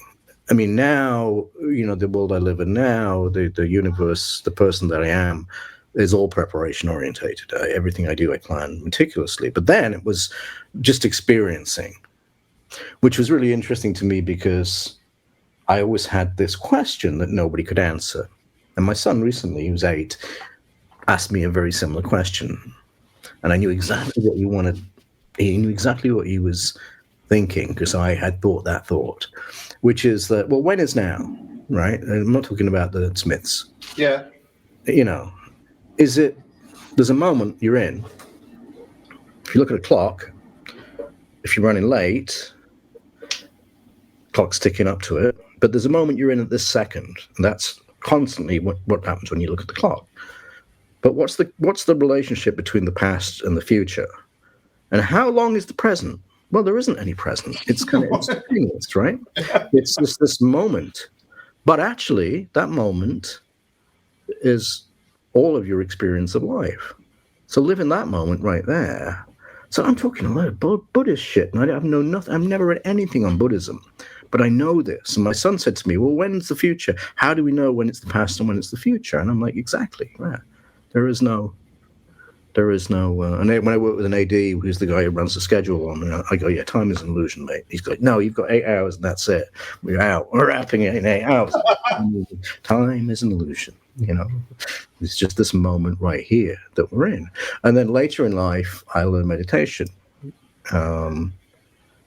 and that explained a lot to me. That was really, that was when I started doing meditation, all of it made complete sense to me. Not in any verbal sense, and I may not be able to describe it, but that question of like, when does this past end and the future begin? Well, it doesn't really. It just permeates, right? Yeah. So you live in a moment. Yesterday is kind of the past because you fell asleep in between and you woke up again.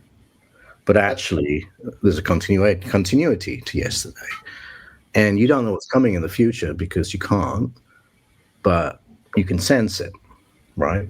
So there's this thing where the past and the future are kind of permeated, and they're all in a kind of foam, if you like.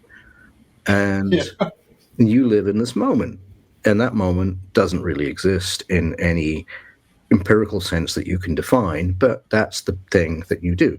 And then when you have a great memory and you have a great nostalgic feeling, which is what I've been getting from this, thank you so much, and from the event before, is like you get transported back to that because all the neurons in your brain are firing up and you're remembering that moment, right?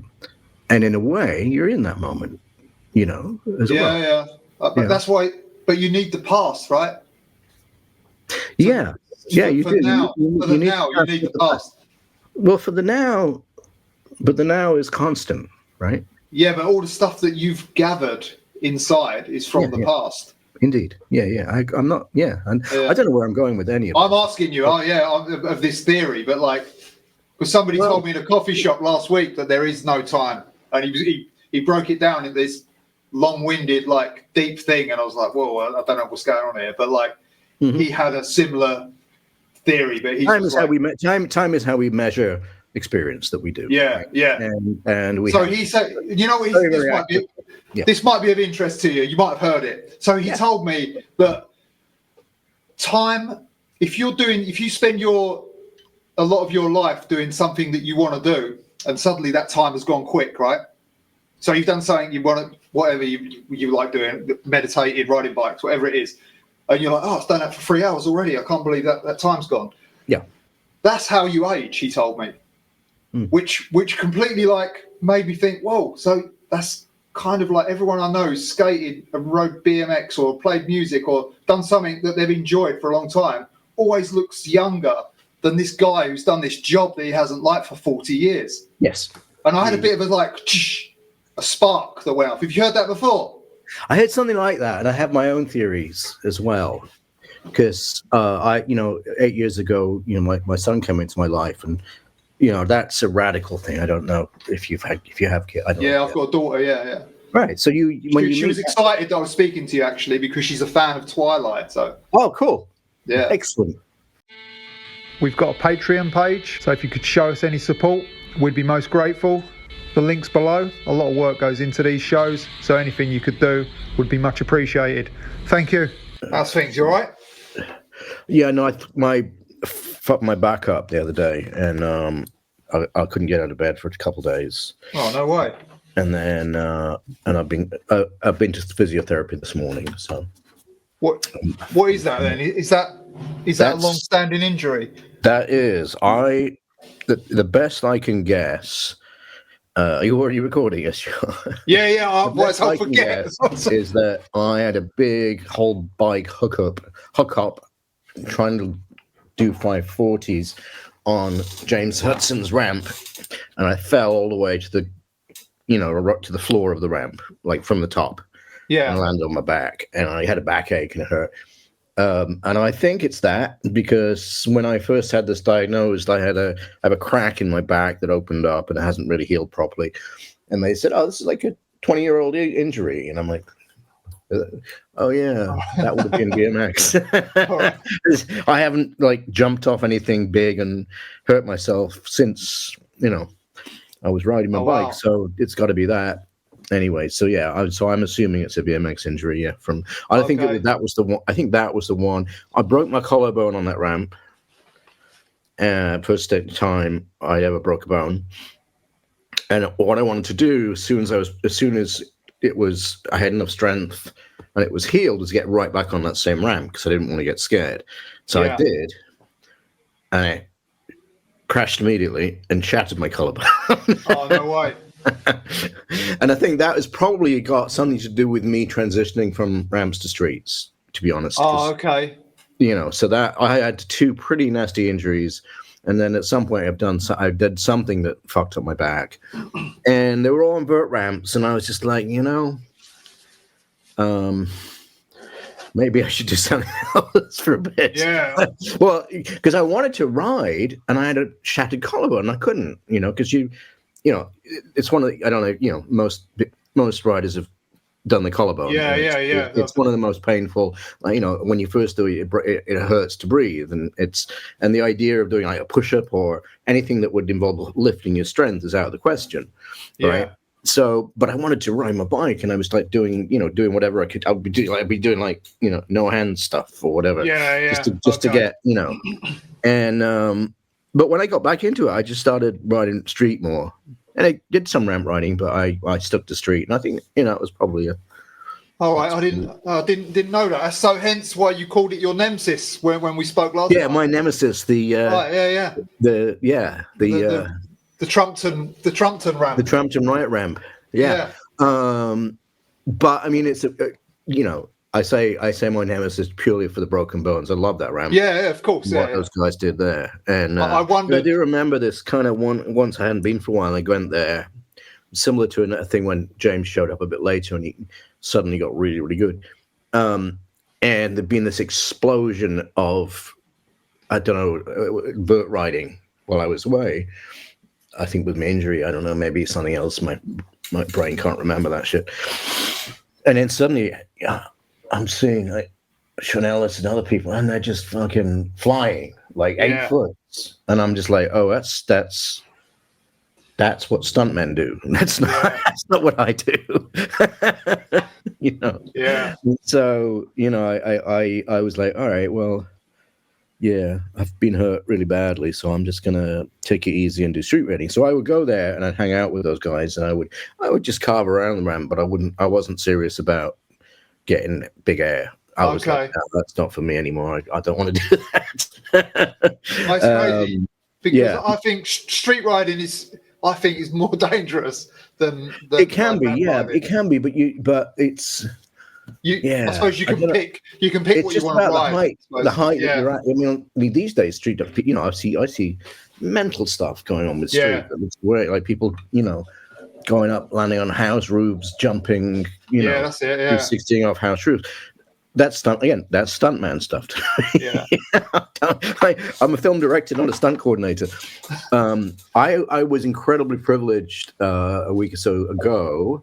When I was at the Birth of BMX Freestyle book opening in Laguna Beach to meet Eddie Fiola, who, to me, someone my age, Eddie Fiola is like, he's the OG master, Yeah. In terms, particularly with like first big airs, and a lot of those were cameras taken with wide-angle lens and stuff. But like, Wendy Osborne was there, who I met and thanked for my career.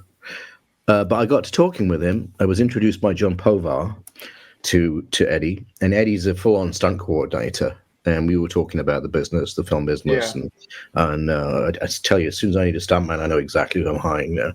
I got him to sign my book. He's the only person I got to sign my book. Yeah.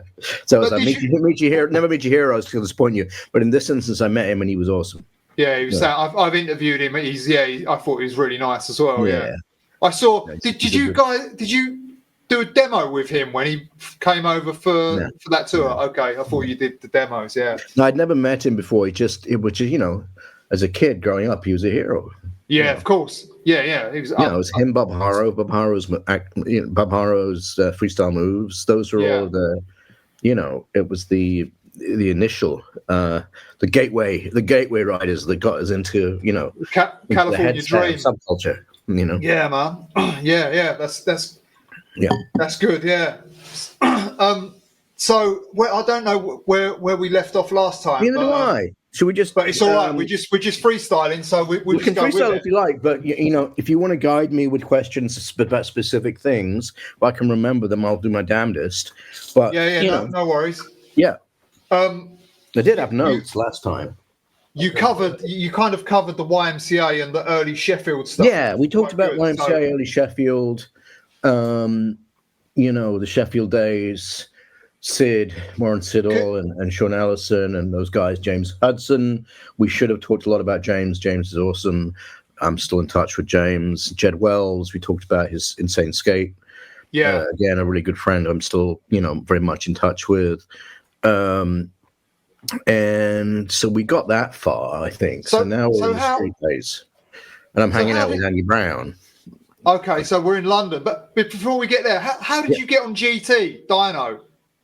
I just called up. I just wrote letters to people. Okay. And I had just like if I'd been in a magazine or whatever, I'd say I am I blagged it. You know, it's blagging. Well, you didn't blag it because you was doing it, but but you know, legit. It's the same thing. As you basically you're trying it on. You're like, hey, I see you've got a lot of those. I could give you publicity if you give me one, and that's it. And I never. You know, I think I entered pro, but I never got paid as in a pro salary. I think, you know, that only really happened in America. Yeah, at least. Yeah, I don't. Yeah, for only very small people. Being sponsored meant that riding pro being sponsored just meant you got a free bike usually for a year. Yeah. Which that's fair for me because I couldn't afford a really good bike, and that was and I got one, right. So and they gave me the pants. They gave me the Dyno pants and all that. Okay. You know, they gave you the full race, the race gear, full racing uniform, not a helmet. They didn't give me a helmet. Okay, and that was what's his name, Jeff Barrett, not Jeff Barrow. That's it. Yeah. No, you're right. It was Jeff Barrowclough. Jeff Barrowclough. I was thinking Jeff Barrow, who's a music composer and was one of the founders of Portishead. So I was thinking, but Jeff Barrowclough. Yeah. Okay. And I remember once going to his shop and actually picking up a Dyno frame. Because the orange GT was great, but I don't know what it was. The little wheelbase length, I just felt better on the Dyno. Okay. I just could control it better. I don't know why. That's just people's bodies. My legs are quite short. I don't know whether that's something to do with the physiology of. Maybe it's a little smaller. Yeah, maybe. It was a slightly shorter wheelbase, so I just felt more comfortable on it. You know, that's the kind of thing that's not going to be interesting to anybody except BMX riders. No, you'll be short wheelbases are more comfortable for people with short legs. Yeah. Oh, you'll be surprised. We're bike nerds. This is the sort of stuff we like. Yeah. Yeah. No, please. But then, what we did miss, which I wanted to talk to you about, was BMX Beat. Oh God, vague. Oh right. So memories of that are so. I only have a few, and they're not really of BMX, but more kind of stuff that went on, backstage and all of that. I remember. Wait, did you at this point? Did you think this was a good thing, BMX Beat, or was you like a bit sort of like, oh, what is this? I was a bit like, I was like, I've got a sponsorship and a thing. Actually, I hadn't by the first BMX Beat. I'm really into this. I love this, but I don't know what I'm doing. Yeah. And I didn't know what I was doing. And I wasn't particularly a good rider at that point either in terms of like quarter pipes. And there's no way I could do the stuff that I was seeing other people doing, like Andy Ruffalo and all those guys, and who were coming around doing demos. I was like a local kid doing demos at county fairs and that kind of stuff. So I wasn't going to be doing a 540, or an 8-foot air. I could do. I think at that point I could probably do like a 540 in the ramp without going out the ramp, but I don't think I pulled that off. I think I just crashed. I was rubbish, and I think what I did was my memory of those contests and contests in general was they would really freak me out, and I wonder why the fuck I was doing it, and then I would decide to do something absurd instead of something athletic. Because I'd be like, there's no way I can kind of make a dent, on this by like, I'm a good rider, but I'm not like a great rider. I'm not like a great vert rider, my stuff's street and all that. Yeah. And so I just do stupid stuff. And I'd be pretty embarrassed if I watched it, I know, but that's you know, that's what you got to do. It was all, to be fair, like, it was all fairly embarrassing. Like, I don't think anyone's going to look at that and be like... But, I mean, you got to, you know, when you're young, you do embarrassing shit, and then the problem is if you get older and you don't realize it's embarrassing. Yeah, no, I think it's good. Yeah. It's a good for me. So you know, I think it's a learn. You learn from this stuff. Yeah. Yeah, and you know, I was beginning to get into art, fine art, which I did my degree in fine art, and you know, I was reading a little bit. This was later. Now, this is not the first. This is going further later into some other. I forget the name of the contest that went around the country. That was the Ties of Worlds, I think. Yeah. Oh, yeah, Kaiser. Because Now, when I was doing that, I was getting into art and performance art, which is where the bike wrestling I think came from, which was again something that would embarrass the shit out of me now. But it was just like, well, it's like a performance thing I'm going to do. It's like there's no way I can do this by doing tricks because like everyone's better than me. But I can do this performance thing, which is just like and so I was like, what can I do? What can I do that's never been done? And I was trying to do a bunch of tricks, which people can do now, where you let the bike fall over and you kind of climb onto the top of it and let it roll back over again. So I'm just like creatively thinking like, what can I do with this 2 wheels and this chromoly that people haven't done? Yeah. What can I do? What's the most radically different thing, right? You know, you can copy the skate stuff, which is great and fun, ramp stuff. But what if we use the, you know, pegs and all that stuff on? What if I flip over and flip the bike onto its bars and its seat? And flip back over again. Now, of course, they never got to flip back over again, but I could get to the bit but I could do the bit where we kind of let the bike fall over and climb on. And then I was like stuck. and I once or twice managed to do it, take a step, and then lift it back over and get back on the back pegs. Okay. But I was not proficient at that at all.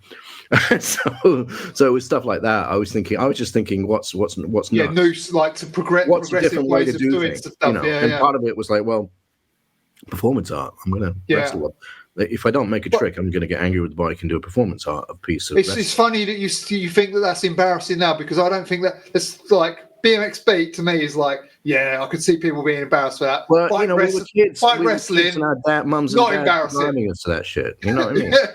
yeah, totally. I completely understand that. But the bike wrestling, I think, is still funny.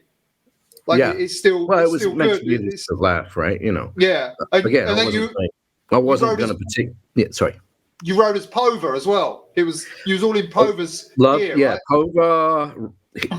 My crew, I'm shit. Who's my crew? In London, it was Pova, it was Lee Reynolds, it was Andy Brown, obviously, Andy Pova, Lee Reynolds. I'm missing a bunch of people out. Meanwhile, guys. Yeah, Nick, Philip, I got to know a lot through Action Bike. Stayed at his house for a little while. I mean, I was sleeping on people's like bedroom floors and couches. Yeah. You know, and I remember I had a massive allergy attack when I stayed at Nick's house. I slept on his floor and it was filthy. But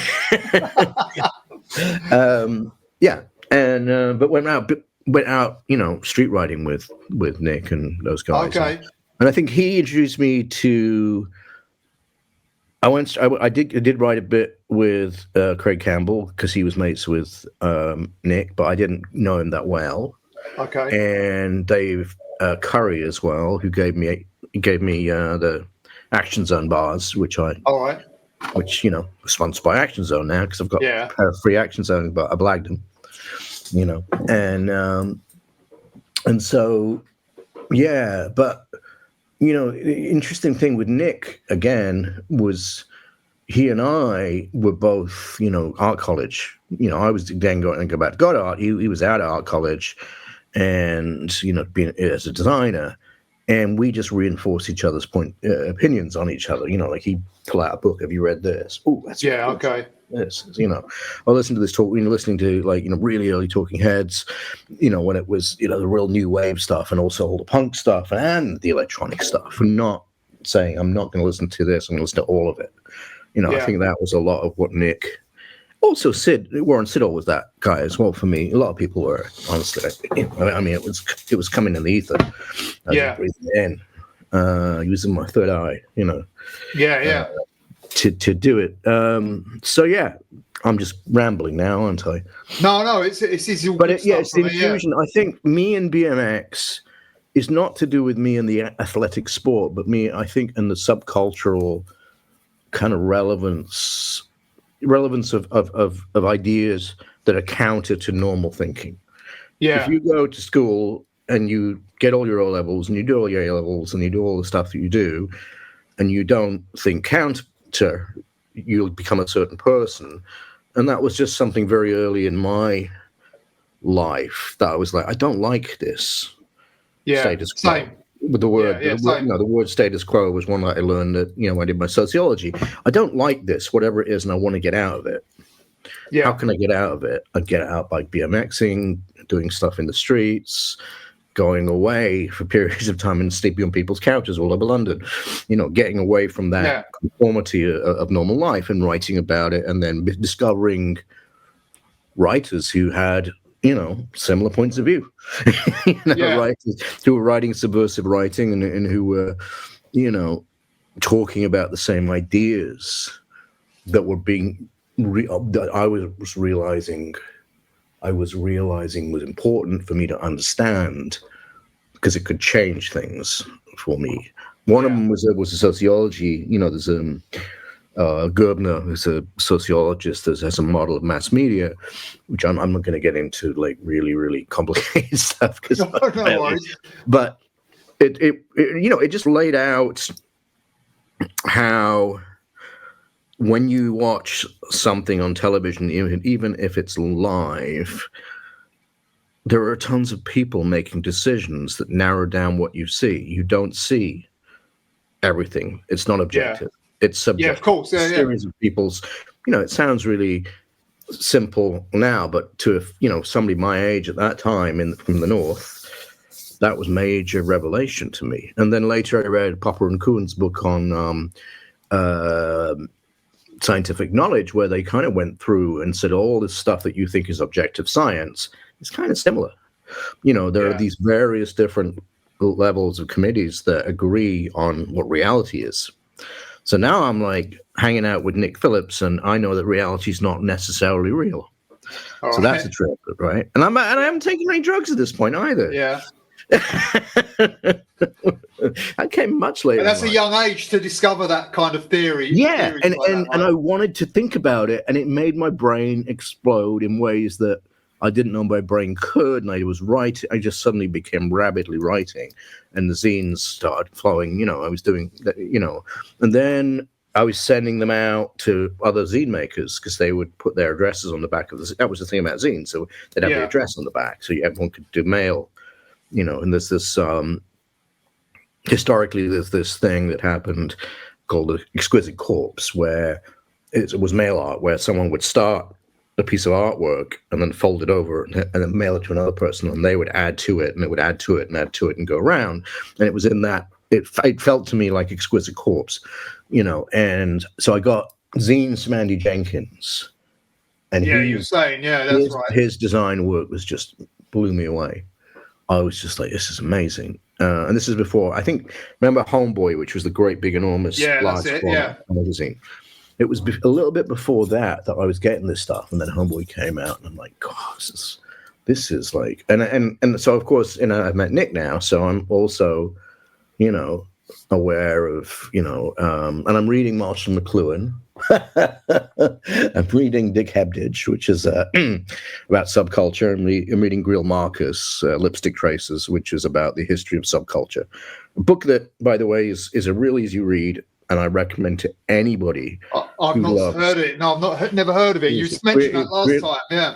Greil Marcus, Lipstick Traces. It goes through it kind of goes through all of it starts in the 40s and 50s and kind of more subversive types of garage rock music, and it goes through every different genre, from Rastafari to punk rock, all the way up to the electronic music that was happening at the time it was written. And it threads in it this notion that culture, or in this instance, a subculture, creates a way of life, and for people involved, usually it's a form of escape. Yeah. A lot of people involved in subcultures are people who are, low income and all the rest of it. It's a form of escape from the status quo, and it's a form of resistance in a way, although that's pushing it probably further than it was. But that's what it was to me, It's a form of freedom. I would say it's a form of freedom, right? Yes. Yeah. Because they're pushing you down we would go riding BMXs, me and, Adju as well, Lee Reynolds and all, and we would, sometimes the police chase us, and we would that would be fun. You know what I mean?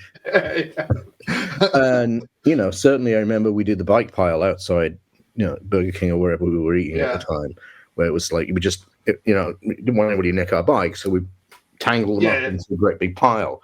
But then people had to walk around it, and every now and again, the police would come along. Everybody looked down at the burgers, and then the police would walk past again. So that was a great time for me. I remember driving the car with Lee Reynolds, going to other ramps, other places. I don't know. It's very hazy though. I'm going to send you some photos, and it might help. Yeah, it's very it's a pea soup. It's a pea soup of a misty. I can tell. Yeah. Well, why do you think that is? Just because it's so long ago. Yeah, so much has gone through your mind, right? I'm fucking old. No. Yeah, I mean, I have this. There's this thing that happens. I have this analogy, and so to really remember something, you have to actively think about it, or it has to be something quite. I think this is the way memory works for me. To remember something has to be something really powerful for you, or something that really important to you at the time, or something that has a great urgency to it, right? And so you're really, really going, oh shit, and you're almost thinking, I better not forget this when it happens. And you don't have many of those when you're younger. And then you get to my age, and if you look back at all your memories, think of it as a horizon line. That's as far back. The horizon I can't remember past that. Yeah, okay, yeah. And then I've got all this stuff here, going to primary school, and all this stuff, and BMX riding here. And it's just like a series of fields or whatever coming up to you. Then you have a kid, right? And I had my son, when my son was born. Then suddenly you're not player one in the game anymore. Your whole world changes. It's game over player one to some degree, and you realize you're not the lead character in the movie, if you like, or whatever you want to say. Yeah. The analogy is, you're like, I've got to take care of this child now, and I'm secondary. Yeah. And then when you do that, you go, you really focus, and what happens in my experience is all of those events you're generating in your little horizon line become masses of them. Yeah. Yeah, because you're like, this is important, this is important, this is important. And so suddenly all of that stuff is right in front of you, and you look back and it's a bit misty back there, right? Yeah, and you're still moving back because my kid's 8 now, right? Yeah. And I'm still, so it's that importance that you put on things. And I think that what happens is there's only so much room in your head. Oh, and it starts. When you remember a memory, you're remembering a memory of a memory anyway. We know this scientifically, and I just, you just scratch disk full, as the computer sometimes says, But sometimes you can like your memory can be triggered by a certain picture or a certain sometimes it's like, a sound. I do remember that. Yeah. Sometimes it's and I get, when it happens to me, and it happened to me when we were last talking. I think I actually pointed it out. Yeah, you said, lovely dopamine shot of nostalgia. I'm like, it feels great. Oh yeah. And so you can trigger that stuff. Yeah, but it can be manipulated. I just think it gets pushed down. Yeah, I think it's always there. Yeah. I think it's always there. It just gets pushed down. And I became a dad late, which made it a lot harder to me. Yeah. And I, as a result, I've got all of these events that have nothing to do with that, which are forefront to me. And on top of that, I learned an entire, other skill of filmmaking, which again had lots of those events in it along the way. Yeah. And that's what I think it is. That's my best way of thinking about it. Is you're looking at the horizon line, and all your past are these lines that come towards you until they're right in front of you. That's the moment you're in now. And you're remembering the ones that seem very important or are important, and they're more visible. I think that's the way I would. That's for what it's worth. Yeah. So do you remember this one then? Do you remember shooting photos with Windy Osborne at South Bank? Yes, I do. Okay, there you go. I remember that. I remember doing foot plants. I had a damaged T-shirt with the Xerox thing down on it. Yeah. I remember, and when I, like I say, when I went to the opening of, the book celebration of birth of BMX Freestyle, I was introduced to Windy Osborne by John Povar. Yeah. And I thanked her for taking photographs of a little kid down in the South Bank in London. And I said, seeing someone with a camera in their hand was very, very, very influential to me. And, of course, yeah. And I went on to do the same thing, and now I've made films, and I just want to thank you for that. And she was lovely, and she was amazing. She was sweet. She was like, thank you. That's great. That's lovely to hear. But you probably don't remember that. So I interviewed Jason Ellis. He was saying how you and Sid, it was a big secret, the weekend with Windy. Oh, right. Back in the day, no one was, and he said, and suddenly, like, these guys are like, they wouldn't, it was like a bit quiet. And it was on the down low. It was all on the down low, And he goes, and then when they come back, obviously I knew, but it was fun. I'm trying to remember that. I feel like it wasn't selfish. I feel like it was like someone like Nick Phillip or someone said, like, we don't want 1 million people showing up. Yeah, because you would get 1 million people. To keep it to yourself. That's what I remember, but I don't know. It's way back. Yeah, I thought it's way past. It's two cows, a field, a bridge, couple of villages back, a couple of hills and a tree. That's hiding behind there. He said it was more. He said it was Sid because he said he would see Sid every weekend without fail. So he didn't put your name up in it. Yeah, but I don't know. But I feel like it did. I feel like. It was it might have come from someone like Tim or Nick or something. Yeah, no, that's what he said as well. He said, like, obviously there'd be loads of people if everyone knew. So but I don't know. Anyway, and then you guys came to Chinkford the day after as well. So I remember seeing you guys there. Yeah. Quite a few people there. Yeah, all those London train rides to London. Yeah, that's it. With the bikes in the mail carriage. Yeah. That's it. Yeah. That was a lovely little dopamine shot right there for nostalgia. Yeah, good. Hopefully, I'll create some more for you. So I'm gonna be buzzing all day after this. Yeah.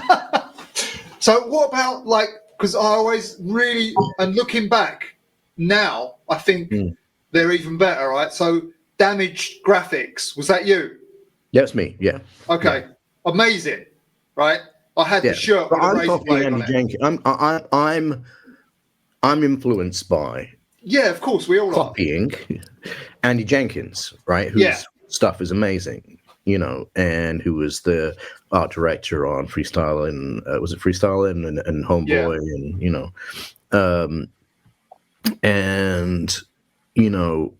and I would talk with him. Early emails. No, maybe not emails. Maybe it was just letters. Yeah, it wouldn't have been emails. Maybe it was because it was before email. Yeah.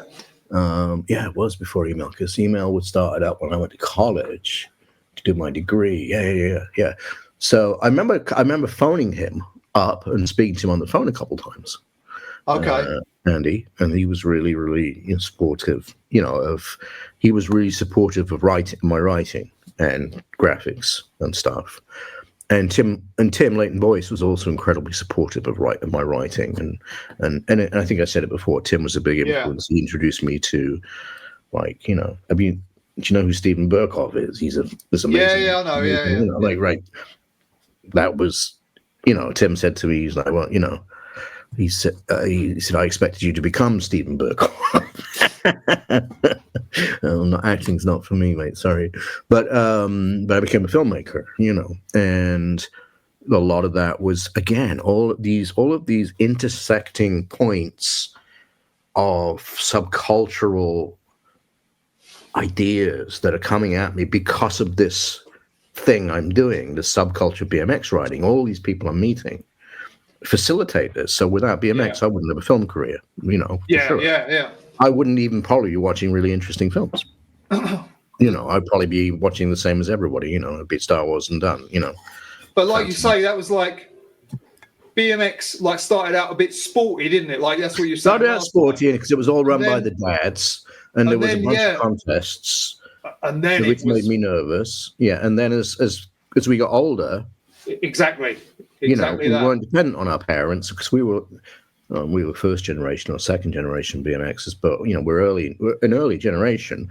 So like at a certain point, you got to get on the train and go, and you become independent, and your ideas are expanding, everything's expanding, and propelled along, and it was always fulfilling, like going out riding and then going, oh, that's kind of gives me, I want to write a short story now, and go and write a short story, and the story, and it's invariably it's about some kind of mindset that comes from the creativity of going out riding, or the subversiveness of using a park bench to do a grind rather than sit on it, which is another form of creativity to me, So, it kind of really blossomed, so to speak, like with a riding, and then the zines, and then the companies and the t-shirts, and it was like the damage stuff. I think it was really good, and like you might just think, oh, this is just a copy of whatever, but I didn't see it as a copy of that. It was English. It was really grimy as well. It was like it was violent almost. Well, going back to your crash poster right there, I was at that point. Now I'm old enough to go, and I'm going to see all these anarcho punk bands that are playing in pubs usually because they're not venues, and so that's opening my mind up too, and punk zines are out there as well, right? That's right, zines. And so my thing started to get music, and I started to meet people in the music zine kind of scene, which was similar. There was a Karen Ablaze, this thing in the north. Ablaze was like the music zine, for underground music, and she would have these arguments with Morrissey, and they would like publish them, she would record them and publish them, and I met Karen Ablaze, and I remember she had a problem once with her, like she had to hit a deadline to get a printer, and so I went up, and in the snow I drove up to her house in Manchester, and I just helped her lay it out as best I could. Spent the day, working on that scene, and then looking at all Maximum Rock and Roll, which was became suddenly that's in my world now, right? And then later on, there's these photography zines, like obviously Andy Jenkins is doing Band, which is like I think the best produced zine that ever there was. And then later there's Hamburger Eyes, which is a photography zine, and so zines to me were as valuable to me as art. To me it was like art. Well, to me that's exactly what it is as well. Yeah. It was like I'm not a very good painting, but I'm gonna learn how to paint because I want to learn how to do that. But this is art. This thing we're doing here, it's all art. In fact, you can't define art. And then when you go to college and I do start various studies, my degree, you can't define it. Art's not something you can define. It's just not, define. I was giving a talk, Channel 4, about a year ago, on artificial intelligence and filmmaking, and they started saying, well, is it art? And I said, well, I mean, if you can define fucking art, you're way ahead of me, because I don't know anybody who can define art completely, objectively. It's just impossible, so but and then I've been riding with the likes of you on a tube and various other people carrying these cameras around with me and shooting footage, learning by doing, and also doing these little video art things as well. but learning essentially how to use a camera and what it works by picking it up and going like, okay, well, that's the front, that's the back, and that's the on-off switch, and and if I hold this button down here, it gives it this weird look that it doesn't do, but it's meant to be for low light, but you know, if you try and tape that button up so that it kind of overexposed everything, you know, just learning. Experimenting, and at the same time, what's happening is I'm at college now, and I am learning photography and taking proper courses, going to, you know, learning how to print in dark rooms, and all of this is like going, okay, this is like, there's a plan here. I don't know what it is. I thought I was going to be a writer. I became a writer. Now I'm taking photographs. I definitely want to do stuff to do with storytelling. This is like, and so on, you know. And then Smart People in a Car Crash, titled because I did an interview with the legendary, now dead, sadly, producer Steve Albini, who produced Nirvana's Nevermind, amongst other, you know, the Pixies. You know, he was really one of the most influential producers out there, and he was in Sheffield, just working on some project or other in Warp Records farm studios at the time, and those were guys. I think I said this before. Those were friends of mine because they had before Warp Records, the label, existed. They had a little punk record shop, and they put my zine in there. So they got me into their recording studios. If you're doing a zine and you want to get interviews with people, you got to phone them up. You got to go to places people who know people who know people who know people. Went before the internet, you know. So they were like, okay, well, we've got Steve Albini. You know, I'm listening to Big Black, the band. You know, and it's after Big Black has gone down. I think it's before before Shellac, definitely before Shellac. I only know Shellac and Big Black. That's the only ones I know that he did. There was a little tiny project between Big Black and Shellac called Rape Man, which was just one EP. But I loved this music, guys. I was like, "You've got fucking Steve Albini." And apparently, Andy Jenkins had been trying to interview Steve Albini for years and never got through. But anyway, whatever. I said, well, I'll go down to the studio whenever. So I went down and took me questions and, you know, interviewed Steve Albini. And he was considering how, you know, unintelligent and how crap my questions were, he was I thought he was very, very, he had a reputation for being rude, but I didn't find him to be that way at all. I found him to be like, when he realized I was like homegrown kid trying to do music journalism because I love music and that was it, you know, and BMX and skating and anything to do with subculture, he was like, let's go, you know. So I remember interviewing him. The other thing you do if you've got a zine is you show up at a venue where a band's playing, and you sneak in the middle of the day when they're doing sound check, and you look around until you recognize them, then you go up to them. You know, and then you'd say, "Oh, would you got 15 minutes just to have a coffee out?" So, you know, I remember Michael Franti from the Beatniks, so it's late at Spearhead, met him that way, did interviews with him. You know, so I was just like, okay, well, if you're a journalist, you got to get in there. All that stuff was, again, hustling, I didn't know whether I was taking photographs or whether I was going to go back to writing fiction or whether I was going to do storytelling. But I knew that I was I'd found a path. I found a bunch of people that helped me on that path, you know, in the BMX community, and had nurtured me on that path, which I'm thankful for. And off I was down that path, and that path eventually led to filmmaking, and, you know. Well, you was active, wasn't you? You was out there doing it. So I was out there doing it, yeah. Something's going to come back from all that. And I did a music video at college using a college equipment, and I couldn't afford film because film was much more expensive. But I managed to do this music video where they brought up a little bit of money so I could get the film processed. So started shooting a little bit of film. And I did a couple of music videos shot on film, and I was using Super 8 and 16mm. There was this old Canon, this camera called a Canon Scoop Pick, which was a very easy camera to load that I used to use, a 16mm camera. because 60mm cameras are really, you got to take courses to learn how to load those things, which I did.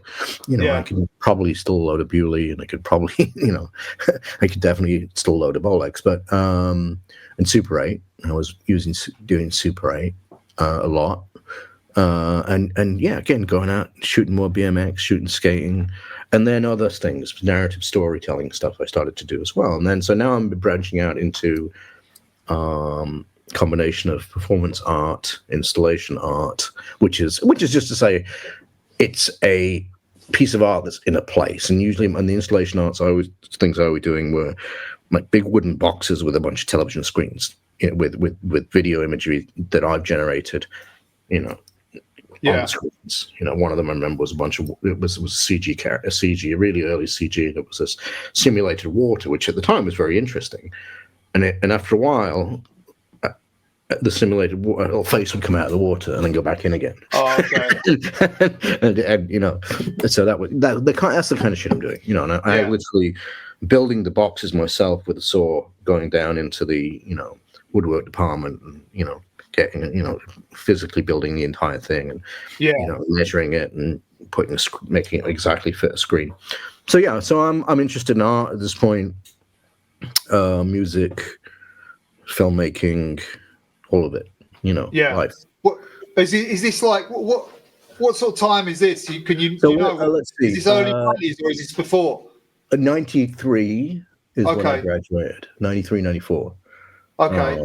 And then pretty quick on from 93, 94, 95 or something like that, I did a music video for Warp Records, my old friends, for the band LFO. Electronic band that I to this day adore. Sadly, one of them's passed away now, but and then the big one was Aphex Twin. I did a music video for a song called Donkey Rhubarb, Aphex Twin, which was actually weirdly a collaboration with Philip Glass and Aphex Twin. And Philip and I, something me and Jed Wells have in common is this one documentary film by Errol Morris called Coyote Scotsy. And if you've never seen it, it's a must. You just gotta one day. It's not a documentary. Sorry, it's not Philip Glass. It's someone else. But that led me on to Philip Glass. It's not Errol Morris. Errol Morris did the thin blue line. Sorry. So the thin blue line was another one though, because I'm in this area where I'm not really. I'm kind of making up these little fictions, but at the same time I'm shooting people in the real world. So I don't know what it's not one thing nor the other. And these films were really, really, really important to me. Yeah. Because they were showing me that, it wasn't all, it wasn't all, there's a shark in the water and everyone's in the boat. It was other forms of storytelling. Yeah. So Coyote Scotsy is essentially a film poem. It's the kind of thing you watch when you really want to relax and calm down in the evening. And it starts out in nature, and it slowly moves all the way through to cities and modern cities. I've seen it. Yeah. I know what you mean. Yeah, I've seen it. And the music is by Philip Glass. That was the connection. Okay. The music in it is which also the Thin Red Line. The music was also by Philip Glass. So I did my Aphex Twin video, and they eventually made little toys of the thing that we did. So we made these bear suits, and we put the Aphex Twins face on them, and just did like a pastiche hip hop video with these bears who had this evil face, and that was really all it was. And that was I did, and I've got them. I'm gonna go get the step. I'm gonna bring the step ladder out. Sorry. Oh, I know worries. There you go. So this was the first real music video that kind of I've done 2 or 3. Not got, and at this point nobody's paying you. It's just like BMX. Yeah. Nobody's paying you. You're just doing it to get experience and get into it. Eventually people start paying you, but that's going to be a few years down the line from this one. And but this one broke out for me. This one was these guys here. Oh, okay. I've never. I know the logo, but I don't know who they are. Yeah. Yeah, this is Aphex Twin. Obviously, I know the name, but I don't. Yeah, this is Warp Records Aphex Twin. Okay. Limited edition bears that were based on the bears in the music video that I did. And the way I did that was I was using Photoshop version 1, and I got a picture of these giant bear suits, and I used Photoshop to put Richard James, it's on there, and they were like, oh, yeah, that looks great. Let's do that. Okay. It was really easy, and so yeah, Richard James, the Aphex Twin. That then led to more music videos. I moved to London, and now we're out. We're kind of now we're I'm still got a bike. I'm still riding at some places. Whereabouts in London did you move to? Was you in Brixton, maybe? Yeah, when I first moved, it was Brixton. Yeah. I don't know. I know that, but yeah, when I first moved, well, we would try. We first. I left with a bunch of people from my college, and we all got into a van. And we all drove to London with all our stuff. Okay. And we'd gone down and we'd rented an apartment that we were all going to flat share in. And then when we got there, early in the morning, having driven from Sheffield, the door was locked and there was no one there. And then, it was a scam. The next bunch of people showed up with their truck, and then the other people showed up with their truck, right? So someone had basically rented out, but it was through a stage, and someone had rented out the place to about 4 different people and done a run at taking all the deposits, right? So we just had to find somewhere cheap. So we ended up in Peckham. All right. You know where Peckham is, right? Yeah, of course, yeah. Get them, rape them, mug them, punch them, right? Yeah. Just to give you a sense of what Peckham was at the time. But it was a much nicer house, and it was bigger, and it was cheaper. And you just had to stay alive at night, you just didn't go out at night. A lot of London was like that back then, but now it's very different. I mean, obviously, I had a bike then. I'm trying to think where I did ride. Well, when I was in the last years of college, there was there was like somewhere north, there was a ramp that I would go to a lot that was inside of a warehouse. It was a mini ramp. So I was all right with mini ramps. I don't remember where it was. Yeah, but that's kind of the end of the BMX, besides staying in touch with people as they moved, out of BMX into other things that they did. Let me just, but you can you remember that? I mean, this is like I sent this to you the other day. One of the pics of the era is you doing the I love that the wall, right?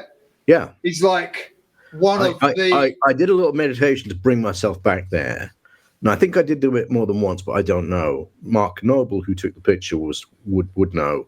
Yeah, I know I was there with James Hudson, I think, and Sid as well at that point. So that's a while back. But I've got my damaged T-shirt on, and I've got my orange TT Performer. A little bit. Yeah, it was just because that was it for me. Street was much more interesting. I was, running away from competition and getting into street.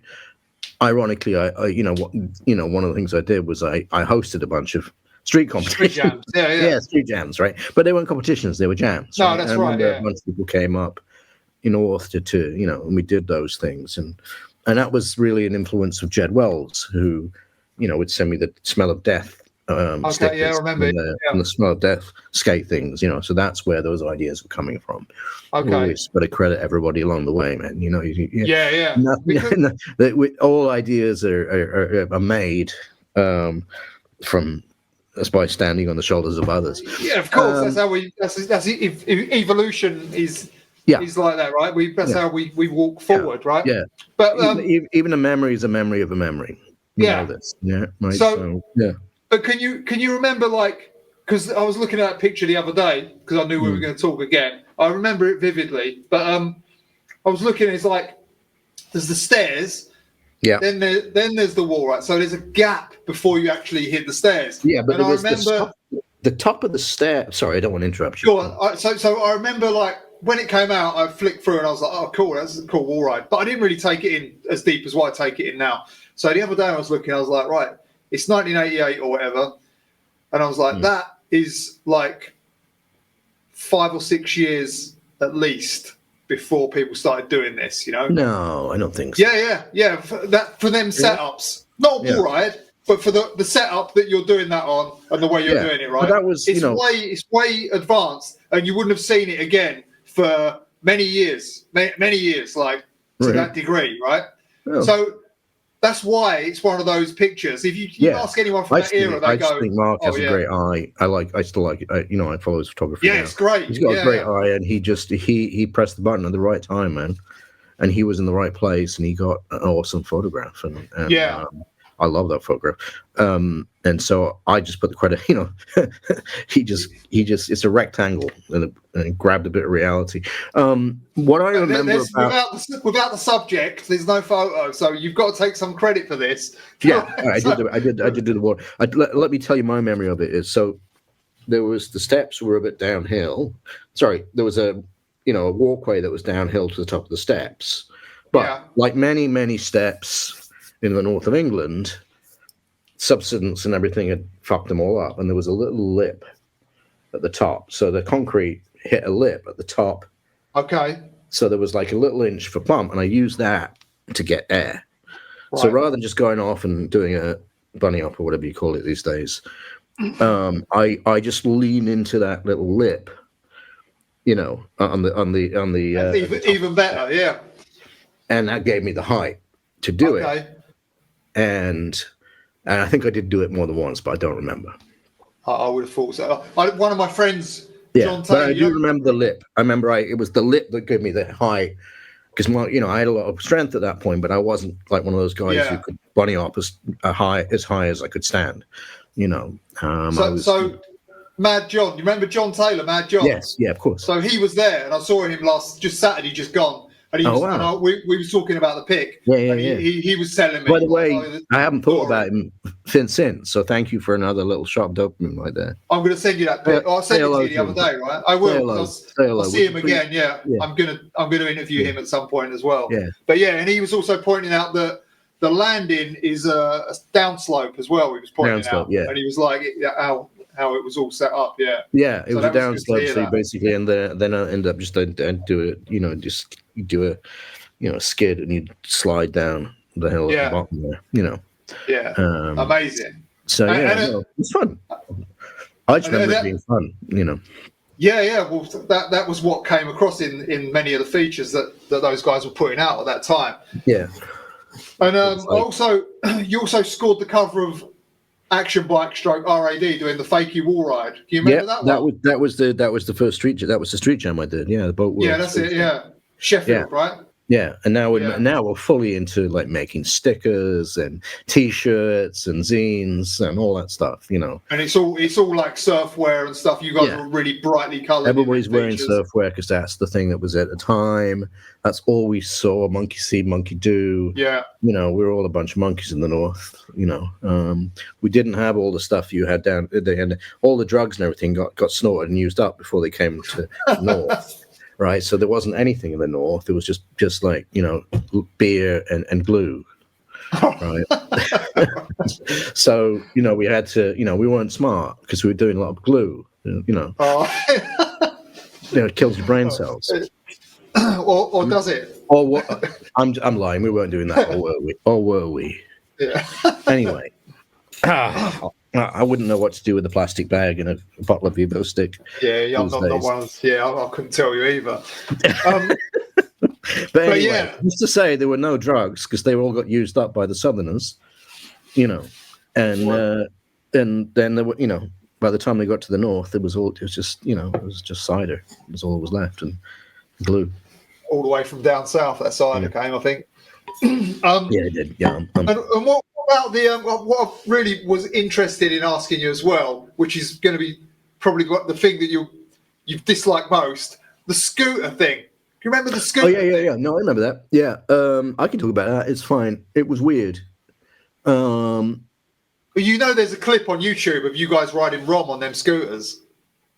Oh no, I didn't know that. I'll send it to you. Yeah. I know there was this guy, and it was a similar. It wasn't through Jeff Barraclough, but it was like something like that, where they said, "Oh, you got these scooters. Do you want to come and And then this guy, this story usually ends up in someone being abused, but we all had our eyes out, for each other as well as everything else. Yeah. And there was me and a couple of people. I don't know. I know there was. So one of the guys I knew, because he used to ride Meanwhile with me sometimes. Yeah. So there was a guy called Jason Bacon that no one knows who he is. And then there was Damon Nichols, and there was you, right? And that was the three in the ad, yeah. Yeah. And there was this guy who was a businessman who was, and he gave them to us, but they were kind of like, but you got to do all these things. And we're like, well, what are they, these things? And like, well, there's going to be we'd be on a TV show and just like ride in this small area in this film studio. And so we did a bunch of that stuff. And then at a certain point, Nick Phillip got, I think before that, Nick Phillip got it. It might even be Nick that introduced me, but I don't think so. I really have a really hard time remembering that. I just remember the emotions of the time going like, this is kind of fun, but it's a bit weird. I don't like being like driven in a car. Three young kids being driven by a bloke. It's just, let's keep our eyes open and be careful, because fuck knows what's going on there. And nothing did, and nothing was, and it was fine. But I remember it was over pretty quickly, and I was like, yeah, I'm good with that. And I put an advert in the paper to sell it, because and immediately the next day someone came and bought it. Awesome. That was scooters. That was scooters out of my life. Finished, right? It was quick as that. So I asked TLB about the scooters, and he was saying, he said that basically like that it was an advertising thing for the mag. Very similar to what you said, but he told the other side where they were trying to just get advertising to the mag, so that's why they featured them quite heavily in. And then they were, and then they ended up, we ended up getting them. Didn't really take off, and then they kind of went away. I remember it, like being interesting for a bit, going, oh, this is kind of like skateboarding. This is somewhere it's like a hybrid BMX skateboard. We could do foot plants and shit like that, which then of course that got introduced to BMX anyway. Stuff that you could slide on them as well. Remember people sliding on them? Sliding was an easy trick you could do if you get good balance, and you just hop up, and they were lightweight, so you could bunny hop really high on them. So they were a lot of fun, but they weren't very sophisticated. Yeah, they look bad. Yeah, even as kids, they look bad back then. Yeah, well, they didn't have many moving parts. It wasn't like a bike that's got various. There's a sophistication to a BMX bike. And the way you stand on a bike is so much better than when it's a different experience, and it felt like that. It felt shallow, I think. I remember at a certain point going, get out of this, get out of this. And wow. I actually thought you guys would have got money for that. I'm surprised that you just got. No, we didn't get money. We didn't get money. No. In fact, we didn't even know that we were getting the scooters for a while. And eventually I just said, can I keep this or what? And the guy was like, let me think about it. I'll give you a good deal on it. I said, I don't have any money. Yeah. So I can't buy it. He goes, all right. And then like a day later, he's like, you can have it. Yeah, you can have it. Ninja scooters, they were called, yeah. Yeah. And then, less than a month later, I'd sold it. And, They got a good bit of coverage out of you then. They did. I think what would have worked better is if Nick and Craig went out with them and did some mad stuff. Yeah. But those guys were too cool for school when it comes to like advertising and that shit. So they were older, and they kind of knew how nerdy it was. And Craig, Dave Curry, and Nick all got like some pictures in mags riding those scooters. So so they even and I'm a kid. I'm a little kid. Not to be defensive, but I don't know. Yeah, of course. A lot of the stuff and Nick, Dave, and Craig are all a little bit older than me, so they're at a time when tiny increments of time means a lot of information about the world that I didn't have access to. So, remember it was fun to begin with, and then it felt like a gimmick, and then I was like, there's not much you can do with this, and it doesn't feel right. I want to get out of this. That was my experience at the scooters. I think we did not the Big Breakfast or something like that. We did one of those kids TV shows. Kids TV show, yeah. I think that's like, what's on YouTube, yeah. And I'm like, what am I doing on a kids TV show? Why am I doing this? Anyway, whatever. Yeah. So you make lots of decisions. I'm good ones. Sometimes you make bad ones. Yeah, well, when you're young like that, you haven't got a big catalogue of like. There's no excuse. Anyway, whatever. Yeah, exactly. Yeah. There's no excuse. Anyway, my advice to young kids who are given scooters at a young age by entrepreneurs is to walk away. Yeah. That's what I would say. Walk away and do something else. That is my advice to you. If you're a 15-year-old and someone offers you either to come and see some puppies in a van or come and get a scooter, say, no, thank you. My parents know where I am. Fuck up. I'm fucking out of here. Fuck off. And that was that was just before Damage really started going as a thing, right? That was a what I call a transitional zone there, where I'm my knowledge of subculture and as a result taste. Taste is a thing. People say you can't teach taste, but you can to some degree. Like, people taught me taste by playing me music over and over again that was good, that and I started going, okay, well, this is good because of this, and this, all of this music. I don't know what it is. I can't describe it. I'm not a musician. I don't know how to play an instrument, but I can hear it, and I can and I can feel it. And so when I feel that feeling, I know that's good, and that's taste. And so that's, this is how you get into, I was a director. That's what I do now. I make films and TV and all that stuff. Really, they're hiring you for your taste, for your decisions that you're going to make, your visual language that you're going to apply. And so that's me getting the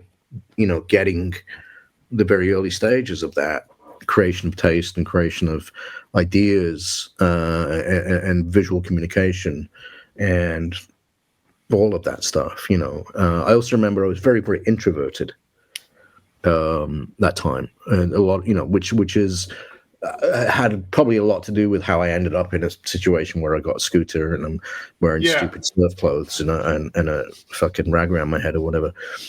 And, because I don't want to say no, but I have strong points of view, but I'm very quiet. And then I learned to open up, and I learned communication when I started doing film. And it's funny, when I bumped into Jed Wells' skate, from Insane Skate clothes and skate decks, who's been a long friend, one of my oldest friends now. We were hanging out in London when I was last there, and he said to me, you were totally different. You were introverted and you were very quiet. Now you can communicate. Now you can talk. Yeah. Now you can make. I said, I'm in my job. I have to make 1,000 decisions in one day. So that's shit I had to learn pretty quick, and it was a steep learning curve. Yeah.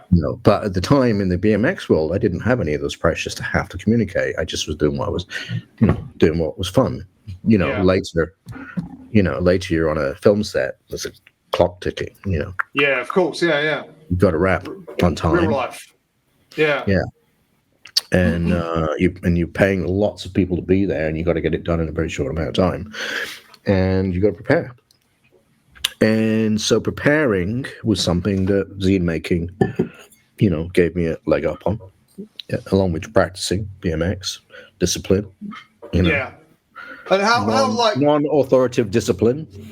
How popular was the zines and the t-shirts? Like, I can't remember. Not very. I mean, I gave them away, I think. I don't think I probably sold a few, but it wasn't like a business plan or anything. No, of course not. I just wondered how not that I'd be offended if people thought it was in any way. But no, it just there just wasn't that much money in any of that stuff. And like these days I see a lot of zines, fashion punk zines around the place, and they do sell them in like independent bookshops and things. And so I'm like, somebody finally find out a way to make money doing this. Yeah. But no, they were done on photocopiers with stolen paper, just like the ramps were made with stolen plywood from building sites, and you go to a place and they've got tons of reams of paper, and sometimes it was college, which is really bad. I know I shouldn't be encouraging this, but I would definitely nick reams of paper from college. Like go into their stock room and I and I'd be like, yeah, I've got the free pass on the photocopy machine now. It switched, the money thing switched off. I do my zine, put my zine masters, on top of the glass, and I'd run them off wherever I could get it for free. Yeah. And have you got any of those zines? Do you own any of those? No? Do you own any of the artwork that you printed on the T-shirts or anything? Nothing. The stuff that you do now, like, yeah. What's your favourite stuff to do now? Because like I say, I haven't seen many of those Black Mirrors. I've only seen I think 3 episodes. Yeah. But I watched the Metalhead one, and I want to watch the Bandersnatch, right? Yeah. Those are the two I've done. The next one. The other one I've done is coming out in about a month, so you can't see that yet. That's okay. And is that the stuff you like doing now? Is like that, right? Yeah, I mean that's the last thing. That's the last thing I shot. What do they give you? Like, how does that work? They come to you with like, yeah. I'll tell you how that works. So, without going through any of the film career, just how I was working on a TV series called American Gods, which I directed the pilot for. In television, what they do is they do this thing called a pilot. They don't do it as much anymore, but originally what it was they'd shoot one episode and see how they cast it, they do everything, spend all the money to make one episode. Yeah. And then they would look at it and they would test it, and then they would be like, we'll either continue making episodes or we'll kill it, Yeah. So I'd done a number of pilots for shows that have been successful. I did a show called Hannibal with Nicholson. I did a show called Awake, which was an NBC drama, police drama, and I did American Gods, and with the same showrunner, that one of the showrunners at least, that did Hannibal. The showrunner is kind of the person who's like the day-to-day, makes most of the decisions in TV, and direct. And they collaborate with directors and everybody else. So, and we were sound mixing the finale of the first season of American Gods, and I got a call from my agent saying, "Would you? It's any way you can get to we're going to send you a document, and just would you talk with Charlie Brooker from Black Mirror?" And I was like, oh, "Yeah, love Black Mirror. It's a great show. I mean, it's like season 4 or whatever at this point." And so I get the documents a non-disclosure agreement. So I signed the non-disclosure agreement, which is, just binds me to not tell anybody about anything we talk about, which is standard. And then I literally walked out of the sound mix and had a call with, I went into the sound room where it's totally silent, away from the sound studio, and took a call with Charlie Brooker. And he's like, "I've got this idea, and I've got, a vague outline of a story. This is Metalhead." And at that point, it wasn't a robot dog. It was kind of like a Roomba, I think. What? And it was like a one of those vacuum robots that vacuums. Okay. All right.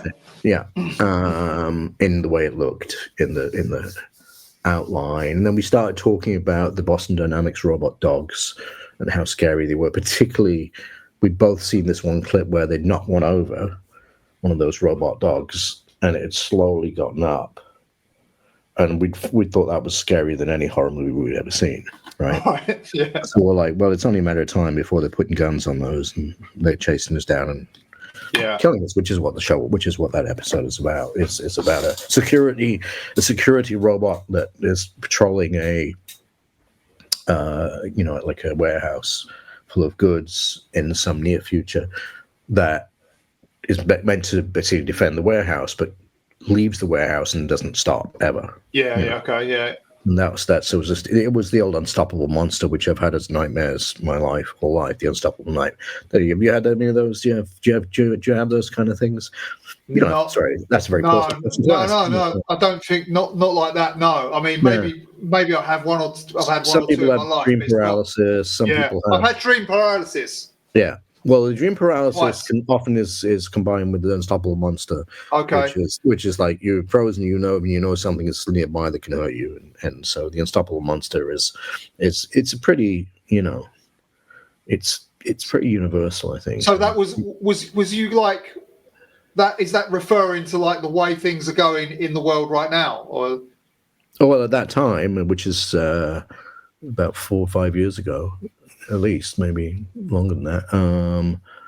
Yeah, I mean, I've always been fascinated by science, technology, as well as music and everything else. And I've read on artificial intelligence since before the term was really used. I was reading books by Hans Moravec, who's a robot maker from 1986, right? Yeah. So when Nick Bostrom's book Super Intelligence came out, which was the book that freaked everybody out because it said, well, there's essentially no way to stop exponential intelligence that's learning on its own. So it's not a matter of intervening. It's a matter of time when it happens, when the robots are smarter than we are, or the software or the engineer, the AI. Is smarter than we are. And then when we have these terms, general artificial intelligence and super artificial intelligence, and what we've got right now is narrow artificial intelligence, which is like ChatGPT and the algorithms that take your, if you say, oh, I would like a chocolate bar, suddenly you see a chocolate bar on your Instagram feed because your microphone's listening and it's feeding an algorithm that then gives you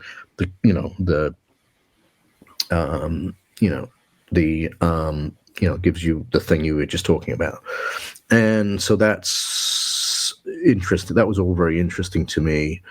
And that's what this was about. This was about a possibly post-apocalyptic society where the things we did to protect our capitalism were still dangerous. And that was that whole. I had Maxine Peake, who's brilliant actor, and we talked about it early. Me and Maxine about it. It is definitely this is political. This one is about capitalism for sure. And so so that's what that one was. It was a chase film basically. Yeah, it was like the thing I thought was. I mean, the black and white I thought was really, really interesting. Like that added to it, definitely. And for like an emotionless assailant is really frightening. I think that's terrifying. Yeah, you can't reason. Like, no emotion. You can't talk. You can't reason. You just got to get out of the way. That's the Unstoppable Monster. Yeah, absolutely. Yeah, that was really interesting. And Charlie Brooker is famous for predicting the future, right? And it's pretty obvious that one that we were going to put guns on robot dogs, but we already have them. Now we have machine guns on the back of robot dogs in China and Russia, and I'm sure in America somewhere too. And but also we've got robots that are actually really, really adapt and can walk over. And probably very soon we'll be able to climb and traverse things better than people, So it's an interesting time to be alive at this point because we're going through this. It's the same as the Industrial Revolution, as the Intelligence Revolution, where we're having the printing press comes along that fucks up all of the painters. And the photographers come along for the painters, and then printing press comes along and fucks all the people who were doing individual lettering books and hand copying books and so on and so forth. So now we're at a stage where it's really interesting because the career I chose to go into, which is making films, I've made 4 feature-length movies as well as the television work, and a lot of music videos and but that now is in danger from artificial intelligence because, you know, there are generative AI models that can make very realistic images that can move. And so I've been, the last year has been a really awful year for the film industry. We've had multiple strikes, which in my opinion are all absolutely things that had to happen. But the industry is basically ground to a halt. And during the strikes, you know, I'm a member of the Directors Guild of America. I'm not going to be shooting anything. So I learned how to use a lot of artificial intelligence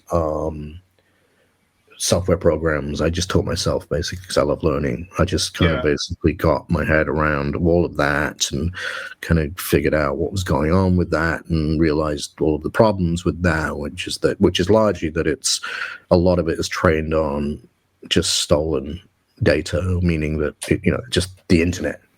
And nobody's getting paid for any copywriting. That's how the sausage machine works. The sausage that they put into it is, you know,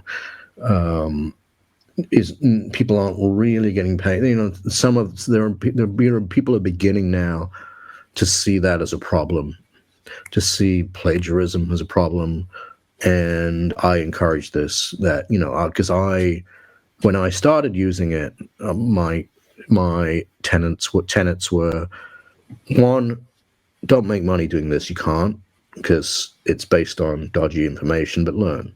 All right, make things. I made a music video for Underworld, which I gave them for free, but then their record label was like, we're not sure, it's a bit dodgy, this AI stuff, and then they didn't use it. Okay.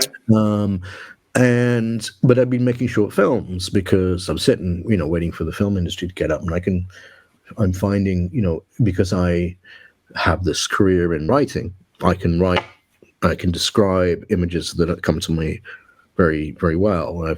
I'm very good at expositional writing, because that's just, you know, and so I found very quickly that using artificial intelligence engines like Runway and Sora and other ones, which make, you know, moving images, is very, you know, everything I learned as a writer, everything that I learned as a filmmaker, I can use with this technology. I'm just not.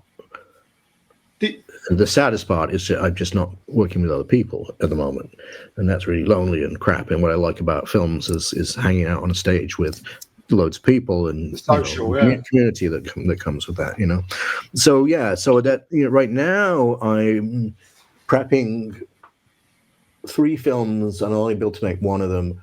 One of them might go later, which are not financed yet because of how slow the industry has been, but they're getting to move, and so I'll probably be doing a film next, or I may do some television. I don't know. You know, at a certain point, I'd rather do films than television, but television is very interesting.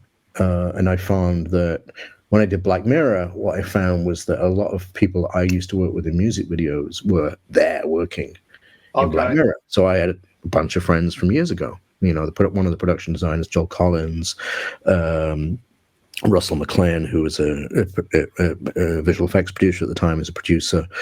He produced music videos for me, and I'd done music videos for years as well. And that's how I came to America. Was doing music videos. Music videos got me over here. That's so BMX. I read that. Yeah. Yeah. So BMX got me to filmmaking. Filmmaking got me to music videos. Music videos got me to Hollywood. Right. That's how it worked. Do you know? I wonder, like, if you think that, for me, I don't know if this is just my perception, but like, have you noticed? So, for instance, AI, right? Do you think that that's going to burn out quick? Like, using that for creativity. So if I look back at the things that have been, so they've killed off vinyl, they've killed off making movies to an extent, and they kill these things off and they disappear, like CDs, whatever it may be. They're just very obvious ones, and then it turns around, right? And then suddenly there's things come back. But there's a backlash, I think, and then there's a through my life, the cycles have got quicker. Like, so people they've come out, people have kind of oh, this is interesting. They get dismissed and it goes back again, right? For authenticity, so to speak. Yeah. Do you think that's going to happen with AI? Well, I think that's how it began.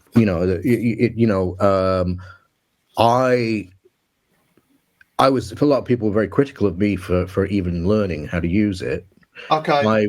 I decided, and I wrote a little manifesto down. I went to our college, right? So I wrote a manifesto of what I would and wouldn't do, and I wouldn't. So what I would do is I would describe everything that I could imagine in my own language, but I would not mention anyone else's work, anyone else's artwork. I wouldn't reference anything in any of the writing. So the writing is somewhat clean. It's clean. It doesn't. I'm not stealing from. A different, make it like this photograph or make it like this painting or whatever. So I just write, and that was part of my manifesto. But not many people do that. A lot of people just steal shit. They're like, oh yeah, make it in the style of Mobius, or make it in the style of Simon Bisley or whatever whatever they want to. And I'm vehemently against that, because that is theft. That is stealing someone's, even though it's going to be impossible, I think, in the long run, to figure out copyright and pay people for the sausage base, of the sausage meat machine that AI is. It is up to you to use language and steal if you do or don't, right? And so I choose not to. And actually, a lot of the programs now, if you write in a name, I've been doing talks on this and talking with a lot of the people involved in the field of artificial intelligence. The programs are now beginning to reject a famous name. If you could say, like, I want it to be like Hieronymus Bosch or whatever, it'll just go, sorry, you can't do that. Okay. Error message. So that's beginning to catch up. So in the beginning, there was this sense that, it was very, very vacuous, and there was a tidal wave of shit work, which there was, and there always is, and there's always a bunch of, a friend of mine has this great phrase. His name is Andy Davies. He's a visual effects guy. He has this great phrase: for every haystack is 90% clowns. You're going for the 10% that you can make hay with, right? Okay. So there's always going to be idiots, doing shit work. It has to go through that, though, right? Yeah, and so you have this tidal wave of shit, and then you kind of bobbing along in the shit, and then eventually it begins to thin out, and then the tidal wave goes away, and then you see whether or not it's going to go away, like CDs or whatever, or whether it's going to stay. Well, with AI, though, it is one of the biggest shifts in technology since the idea of religion came into the human sphere of experience. So it's infiltrated on so many levels, and because it is driving capitalism, sorry to get political, No. and I'm currently witnessing the dismantling of democracy in America and the translation into an oligarchy, which is when when a bunch of very, very wealthy people essentially run the country rather than a government. And it's all based on AI, because there's a race right now. It's like the arms race. There was a race in between the US and Russia in the 60s, 70s, 80s, the arms race. We're in a similar arms race that people aren't really aware of, because there are levels of artificial intelligence. Narrow artificial intelligence is what we have now. It's what we use: ChatGPT, Google. It's everywhere. It's all over your car. It's all over your phone. It's embedded in the substrate of reality now. It's going to be in every single thing that you do that has an electronic component. Is going to use some form of AI in it. I call it a digital prison. I call it the digital prison. Yeah, I think it's more parasitic. I think of it as more parasitic, but also it's not. It's also a it's mathematical. Yeah, if you want to step into that, of course. Like, it's not everyone steps into that, but everyone's going to have to eventually. My advice to every single person that is learning how to do stuff is learn how to communicate in writing. How to learn expositional writing is my advice to anybody who wants to work in imaging, because the future is not going to be, there's a certain amount of people using pens on screens, and people like me or old school who, who do really shitty acrylic paintings and that kind of thing for fun. But the way you're going to be making images is by describing them. So but I don't think my advice, people aren't going to stop painting, though, are they? Nobody's going to stop painting. Yeah. No, absolutely. That's always going to be a thing. That's what I'm kind of getting at. It's just like nobody's going to stop painting. Nobody's going to stop making music. Nobody's going to stop making art. I fucking hope not. Otherwise, what's the point in being alive? Yeah. And one of the good things, the only good thing about America suddenly becoming an oligarchy is hopefully there'll be some great rebellious punk rock music coming our way. Do you know what I mean? Yeah. There should be, whoever the new Dead Kennedys are, whoever those people are, it's time to hear some great punk rock music. That's the only. I think there's always been good punk rock music here. There is always good punk rock music, but depends what you're tuned into. Yeah. Yeah. And I'm going to pick your brains if you're listening to something. I want to know what it is. Okay. So what you and I are going to have a conversation about about playlists as well now. But yeah, no. So it's not going to go away because it's infiltrated every area, and also because of it has actually controversially going to say that it has agency, and that meaning that it can make decisions. We've never had a technology before. Oh, right, yeah. Okay. This is the biggest thing that people aren't really focusing on. It can make decisions independently. Independently. That is it. Yeah, and that's the word. And so it has some agency, and all the early books, including Superintelligence. Sorry, it's a BMX thing. Suddenly we got onto AI. It's all right. No. We'll come back to film. We're going to come back to filmmaking a little bit. All right. BMX, I promise. In all the early books, they said, well, this technology is so dangerous because if it can learn and improve itself, then it's going to get smarter and smarter and smarter. In fact, what we've seen in the last few years is exactly that. Yeah. And there are predictions of what we call a singularity. So what we're used to, is, from the post-war days, the beginnings of your and my life, our parents and grandparents were post-war, all the way up to now, technology has kind of doubled. The chip size has doubled every, year or whatever it's been. We all had, ZX81s back in the day. Now our phones are supercomputers in comparison. Yeah. Right? But it's gone like this. But the thing is, artificial intelligence learns exponentially, which means it does it learns not in increments, but by whole amounts again. So it's the jumps are bigger. Yeah. So rather than this thing that we used to hear, this line getting bigger and bigger and bigger, what everybody, from the early books that I read in college back in the day, Moravec particularly to Bostrom, predict is this, and Ray Kurzweil, who coined the term the singularity, is the main voice in this, is that what we're doing is we're doing this, and the curve is going up until it's vert. It's like a quarter pipe. Yeah. I told you we're going to come back to BMX. So imagine intelligence is like a quarter pipe that goes up, but you can't go back. You cannot go back. So what happens when you get to the vert? Well, you go flying, but you keep going.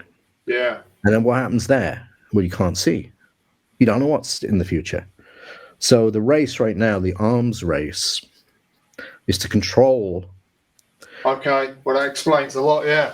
You control artificial intelligence because the better and smarter, the closer to the singularity, if you're a country in 2025, if you're a country and you are, that whoever reaches that leap point beyond that is going to own everything, is going to be ahead of everybody. So that's the current arms race, is not nuclear weapons, although the nuclear weapons are still around, of course. It's artificial intelligence, because the potential for the acceleration of it, and it's an acceleration not just of one technology, but it's four-dimensional. It goes in every dimension. It goes in all directions. It's applied to anything with electronics in it. You apply to thinking. You can apply to mathematics. You can apply to, essentially what you're saying is here's a ask anything brain that's smarter than people by a long way, and it thinks on its own. Yeah, it's not like ask me and I'll give you the answer. It's like ask me, let me think about it. I'll go off and do something. Yeah, and that's the nightmare everyone fears, which the cliche is the Terminator, Skynet, Skynet, right? We're making Skynet, which we are to some degree, except it's a lot scarier. It's a lot scarier than that in reality. So, you can bury your head in the sand and hope it goes away. Like CDs kind of went away and other, but those things I think were human capitalists trying to cash in on a new thing, like televisions. I work in the area of television. Like the new things that televisions haven't changed probably for 30, 40 years, but they have all these new settings that they've made up to sell more televisions. Because actually, I've got a 15 to 20-year-old television that works great, and it's a really good quality TV, and it doesn't have any of those things. And I haven't wanted to replace it because I don't need to. But people still want to sell televisions. They still want to tell you your television is out of date. So they make stuff to make the television better. And as a filmmaker, as somebody who looks at images all the time, I'm looking at images going, this is not better. This is actually much worse for me. Because one of the things they have is a thing that, it evens out frames makes everything look like cheap video. So if you shoot something on film at 24 frames a second, and you get it on one of these TV screens that has motion flow or whatever the equivalent term is on, suddenly your beautiful film that you've shot on, film, and you put all your pain and suffering into, looks like a shitty soap opera. You've seen that, right? Where it was devised for sports. Yeah. But that's something that was just made up by people to try and sell more tellies, right? That's everybody. If you've got that motion flow, turn it off. Your TV, you do it on the remote. Turn it off. There's one. If it's built in, there's a thing called filmmaker mode. That's the setting you need to have on your telly. Okay. Well, I bet most people don't realise that they don't. No, and so what I do is a crusade is whenever I'm at someone's house or I'm comfortable enough that I pick up their remote and I go through their TV and I turn their and I turn the motion flow off and I put it down. I say, just leave that. Don't look it after you. Yeah. Don't change that setting again. All right. Well, let me ask you this then. Yeah. As we've kind of gone on to TVs, like, so you from BMX, you was the subculture is what you really climb onto, right? So you know that BMX is now in the Olympics, right? Right. I guess, yeah. Right. Yeah. But you've not. It doesn't sound like you've seen it. Well, I was never. Which is a good thing. Okay. I don't watch sports generally, so it's not like I'm particularly putting shade on BMX. I'm just no. I was never played football. I played rugby for a little bit. My granddad had a team. He watched Sheffield Wednesday. Yeah, I never watched football games. Well, so what do you think of the idea of that, though? The idea of BMX being an Olympic sport? Yeah. It's a shit idea, I think. Good. Yeah. Same. Yeah. I mean, I'll be honest with you. I've got no. It to me, from my point of view, and who am I to say? I just talk shit. We all count, man. From my point of view, BMX is about freedom, creativity, society, community, sharing of ideas. It's not about who can jump the highest hoop, which is what I think the Olympics are about who can do it in the fastest time, and BMX is so subjective. Like, what people do is so subjective. How can you, like, someone does like a backflip air, how can you say, well, that was a good one and that one wasn't quite so good? Maybe he landed it better or whatever. But creatively speaking, you can't.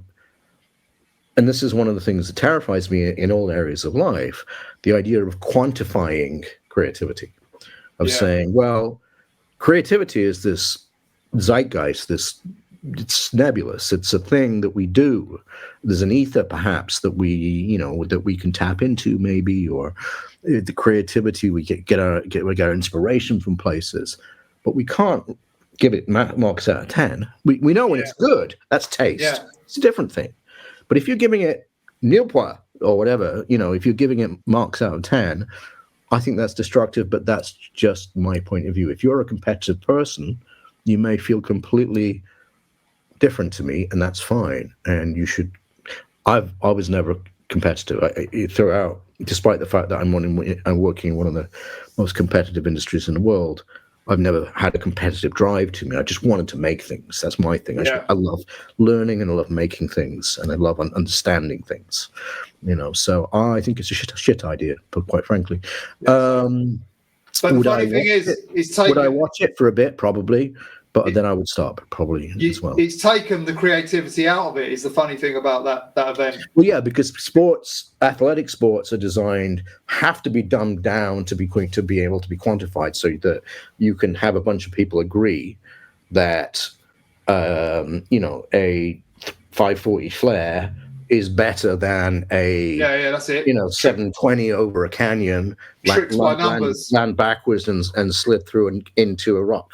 Well, it's a terrible idea. No, just no, don't do it. I thought you was going to say that, but I just wanted to know. Yeah. No, I mean, not to be disrespectful to anybody who does that. If you're doing it and you love it, great, all that. But from my point of view, it's antithesis, the opposite of what I got out of it, why I was excited by it, why I still to this day am excited by it. When it comes to it, why I'm still in touch with all of those people, not all of them. That's right. Them. Like Lee Reynolds, I talk to every now and again. He's a DJ, right? Nick, I'm talking to. He's still doing Anarchic.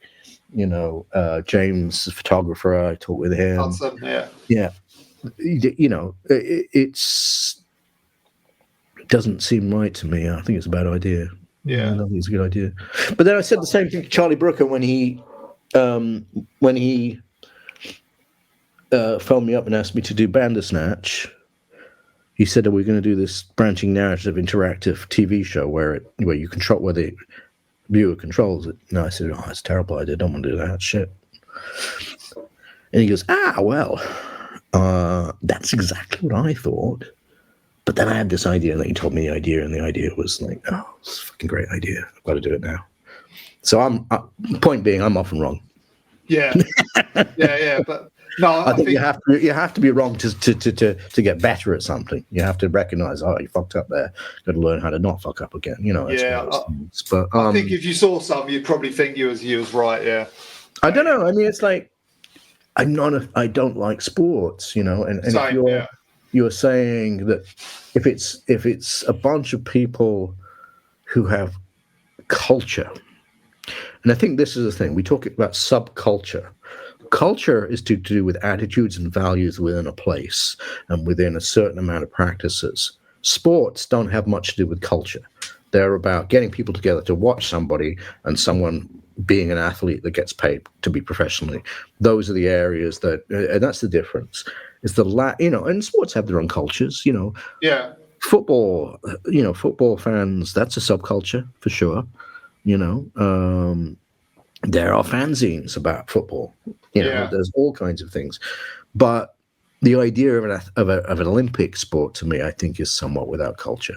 Even though the very idea of it is to bring different cultures together and have them all compete, it's still minus the subculture, and the culture will not be subversive. It'll be a mainstream culture.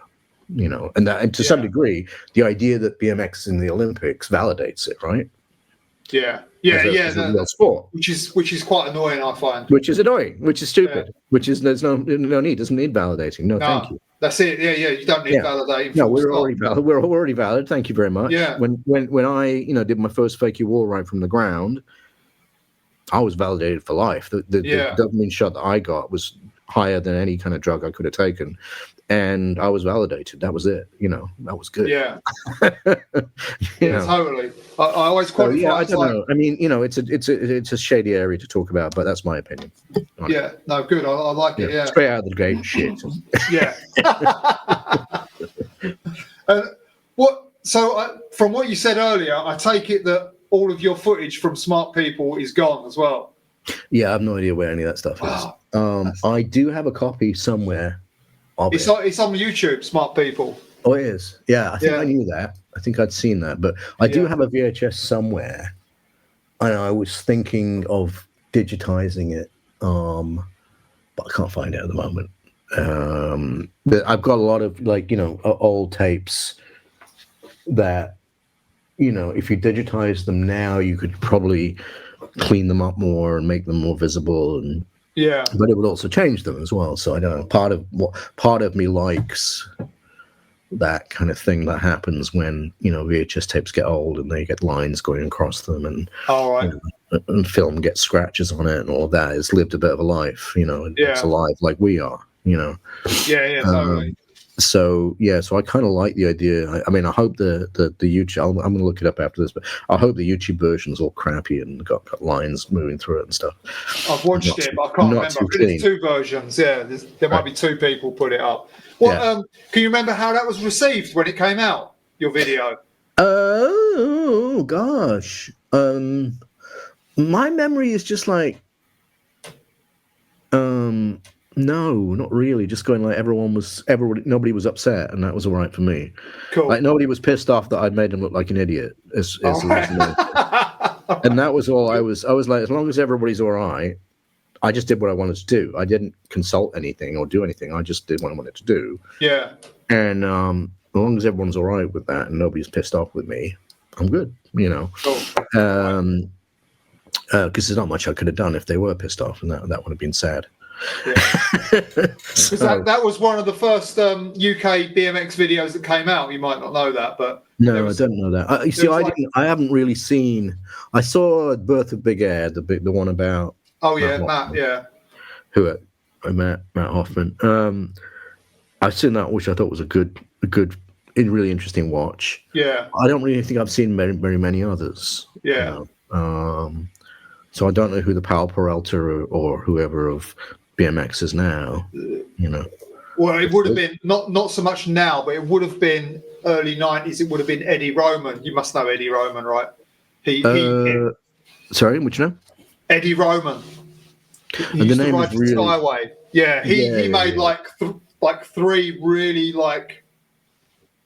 really influential videos back to back. Right. He would be the guy. Yeah. He'd be the guy. He would be the Peralta. And then obviously there's people from there, but that would have been the first. Yeah, I said Powell, didn't I? I meant to say Stacy Peralta. Yeah. But Powell Peralta was the company. And I suppose Spike Jones, he did too much in the way of BMX, but BMX and skating definitely interceded. Skating, he did, yeah. Skating for sure. It came into all his music videos early and all that stuff. So, yeah.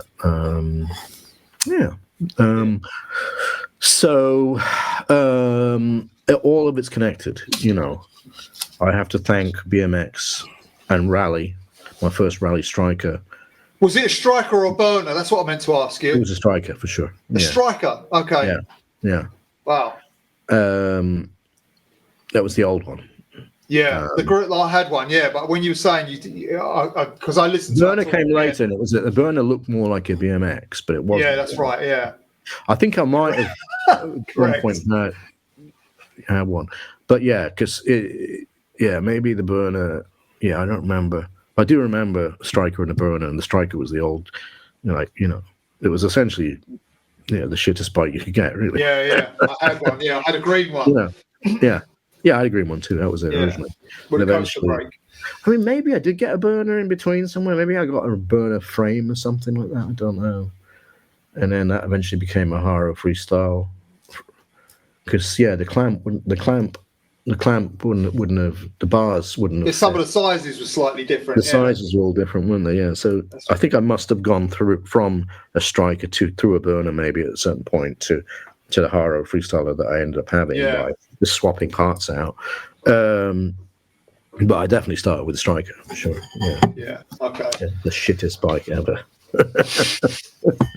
All right. Well, I've kept you on here for you're nearly 2 hours, so. Oh, okay, mate. I'm happy to talk. I think we've done. We've talked about. Is there anything we haven't talked about that we cut this down? You cut this down, right? Yeah. We've got to cut that thing I said. We'll chop it. Yeah, we'll chop it up anyway. So because we'll use some of the stuff we did last time because you said some of the stuff there that was interesting as well.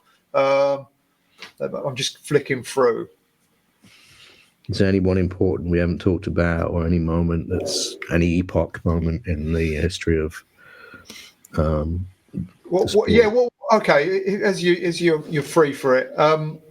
What about when grinds started coming around on BMX? When what now? Grinds. Yeah. You're talking about Grinds, not Grimes, the musician with pixie ears. You're talking about. No, I don't even know that. It's Grinds. Yeah, I loved it. Yeah. I remember I was in Nottingham when I started grinding. Yeah, I was there. That's it. That's the picture I was thinking of. You on the sprocket in the mag. Yeah, because I looked at it the other day. Yeah. So that was early. Yeah. That was So I was like, I'd start. The idea was to get your front wheel on and get your peg on and grind on your peg, but I'd often just go on the chain. I ended up breaking chains and going through and bending sprockets on the bike a lot. But that was like, whoa, wait a minute, I can do this. Did that idea come from yourself, or did you see someone else do it? Well, obviously we've seen skaters doing it, right? But I meant on a bike, yeah. I don't know. I don't want to claim. I can't remember. I don't want to claim that I was the first person grinding on a bike. I'm confident that other people were doing it. I wouldn't have, yeah. No, definitely not. But I was, figuring it out and doing it on the peg, not the grind, and then making sure you didn't hit the sprocket, the sprocket and the chain.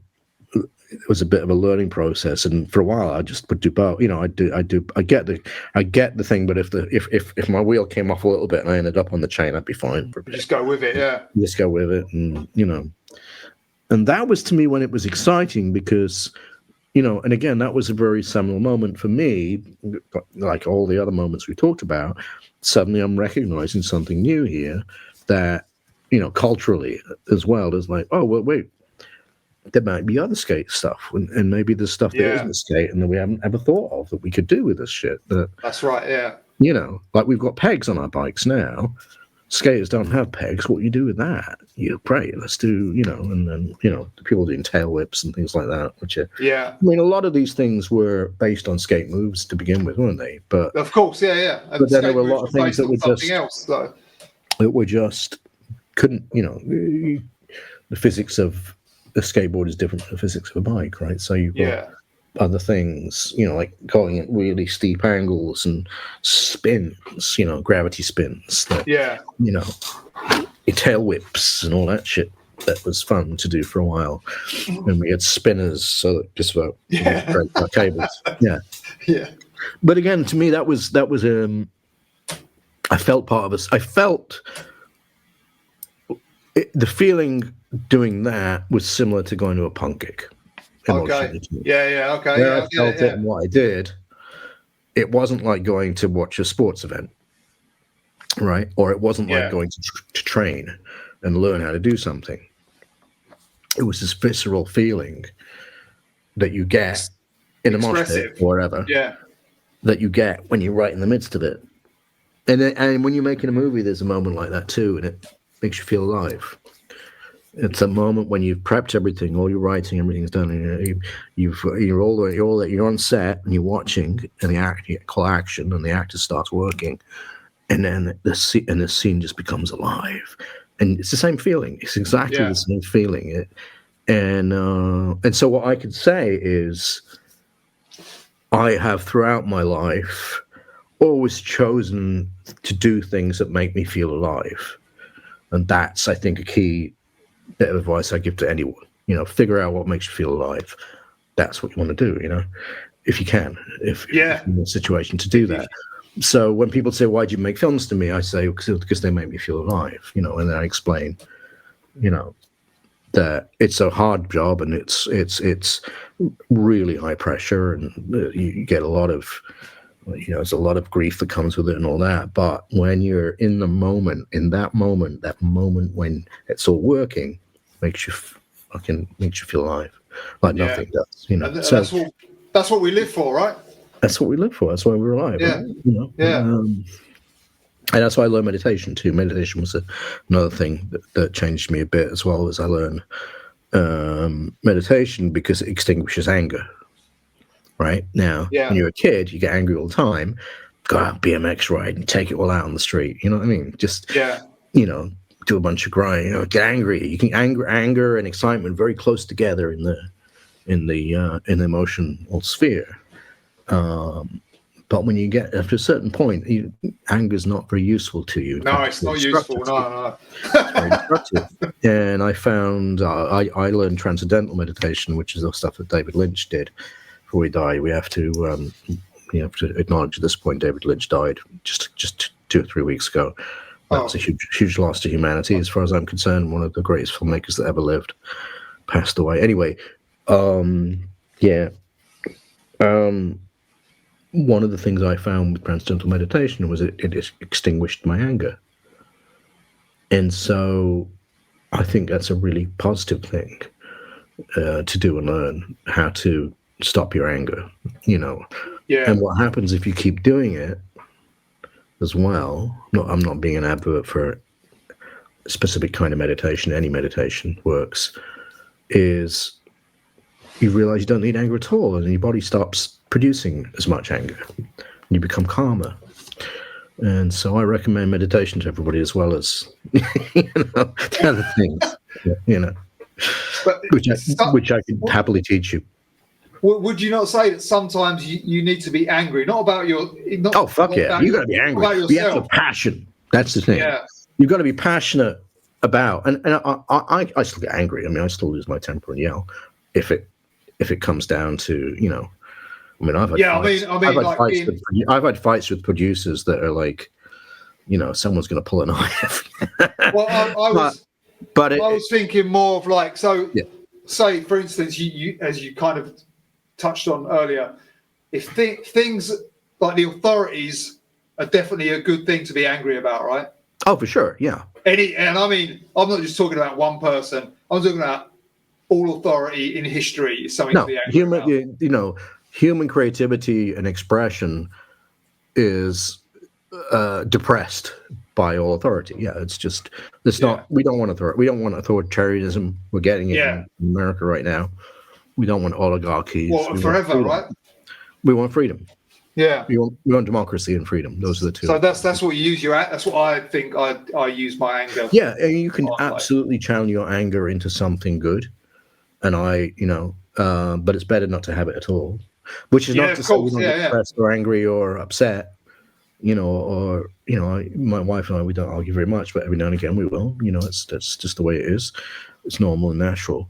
But yeah, I found that extinguishing anger comes through. I can do through meditation. I'll give you an example of it. Not just anger, but a lot of those negative emotions you come out. Like I was shooting a pilot for a TV series called Crossbones. It was called Barkskins, and it was a period drama.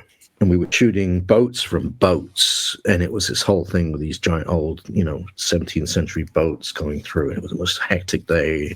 Like shooting in a stage is hard, but when you go on water and you start shooting, and you've got cameras on cranes, and you've got all this stuff, and it's really stressed. I remember, like, I at that point I was drinking way more coffee than I ever have in my life. So I was like having espressos, And I remember rapping that day, and the assistant who picked me up, I was just like shaking, you know. And I said, I've got to meditate. Is there any way I can just sit in the car and meditate for 20 minutes? You know, you can drive if you want, you know, drive us home, but I can't. I'm going to be rude. I'm going to have to not speak to you for a while. And my heart was bouncing out my chest. I had so much espresso. And I was like electric, and I was really angry about a few things that we didn't get. And, you know, generally a general mess of a human being that we all get to be every now and again. And yeah, I managed to, with the meditation process, I managed to first push out the anger and all that stuff, and then calm myself down, then slowly bring my heart rate down as well. And it was the only time I'd done it specifically because it's just something I'll do every now and again. And I did it specifically because I felt like I was going to explode otherwise. And it worked. And I was like, oh, yeah, that does work. Great. Fantastic. I'll use that now in my life. Yeah. Good, right. good. At this point, with the film industry, with the strikes and everything else, I am not a busy guy. Actually, regardless, I'm about to become busy. Yeah. But regardless if people are busy or not, there's still dedicated time. So it's really like, I appreciate it a lot. Yeah. No. Please, no, the pleasure is all mine. The amount of nostalgic dopamine hits I've had talking with you, sir. I'm going to send you a bunch of pictures. Oh, that'd be great. I go through them and I gather pictures and video footage of yourself riding, and we put it in the interview. But also, if you want, I'll send you a couple of my zines, because I make a magazine, basically. I'd love that. Okay. Dude. It's very angry. Very good. Excellent. Very angry. Get it out, man. Get it all out. There's another one coming, probably be out next week or the week after, but like they're A4, I'll get your address and I'll send them to you. You will. All right. I'll as a thank you very much. Mate, it's been such a pleasure. I feel like I've been the one who's really benefited from this, so thank you. Oh, no way, man. All right, well... Keep doing the good work, man. Keep interviewing. You're a historian. Thank you. I didn't even... I didn't realise until you said that last time, but thank you. It's the work you're doing is important, because you are cataloguing before we all lose our fucking minds because we get so old. The culture as it evolved, and nobody else is doing that. You should think about doing a book. Yeah, for sure. Somebody else has mentioned this. Okay. All right, Dave. Well, keep doing the good work, mate. Thank you, and I'll be in touch. Talk to you again, just generally. And all right, man. Amazing. Thanks for listening. We've got a Patreon page, so if you could show us any support, we'd be most grateful. The link's below. A lot of work goes into these shows, so anything you could do would be much appreciated. Thank you.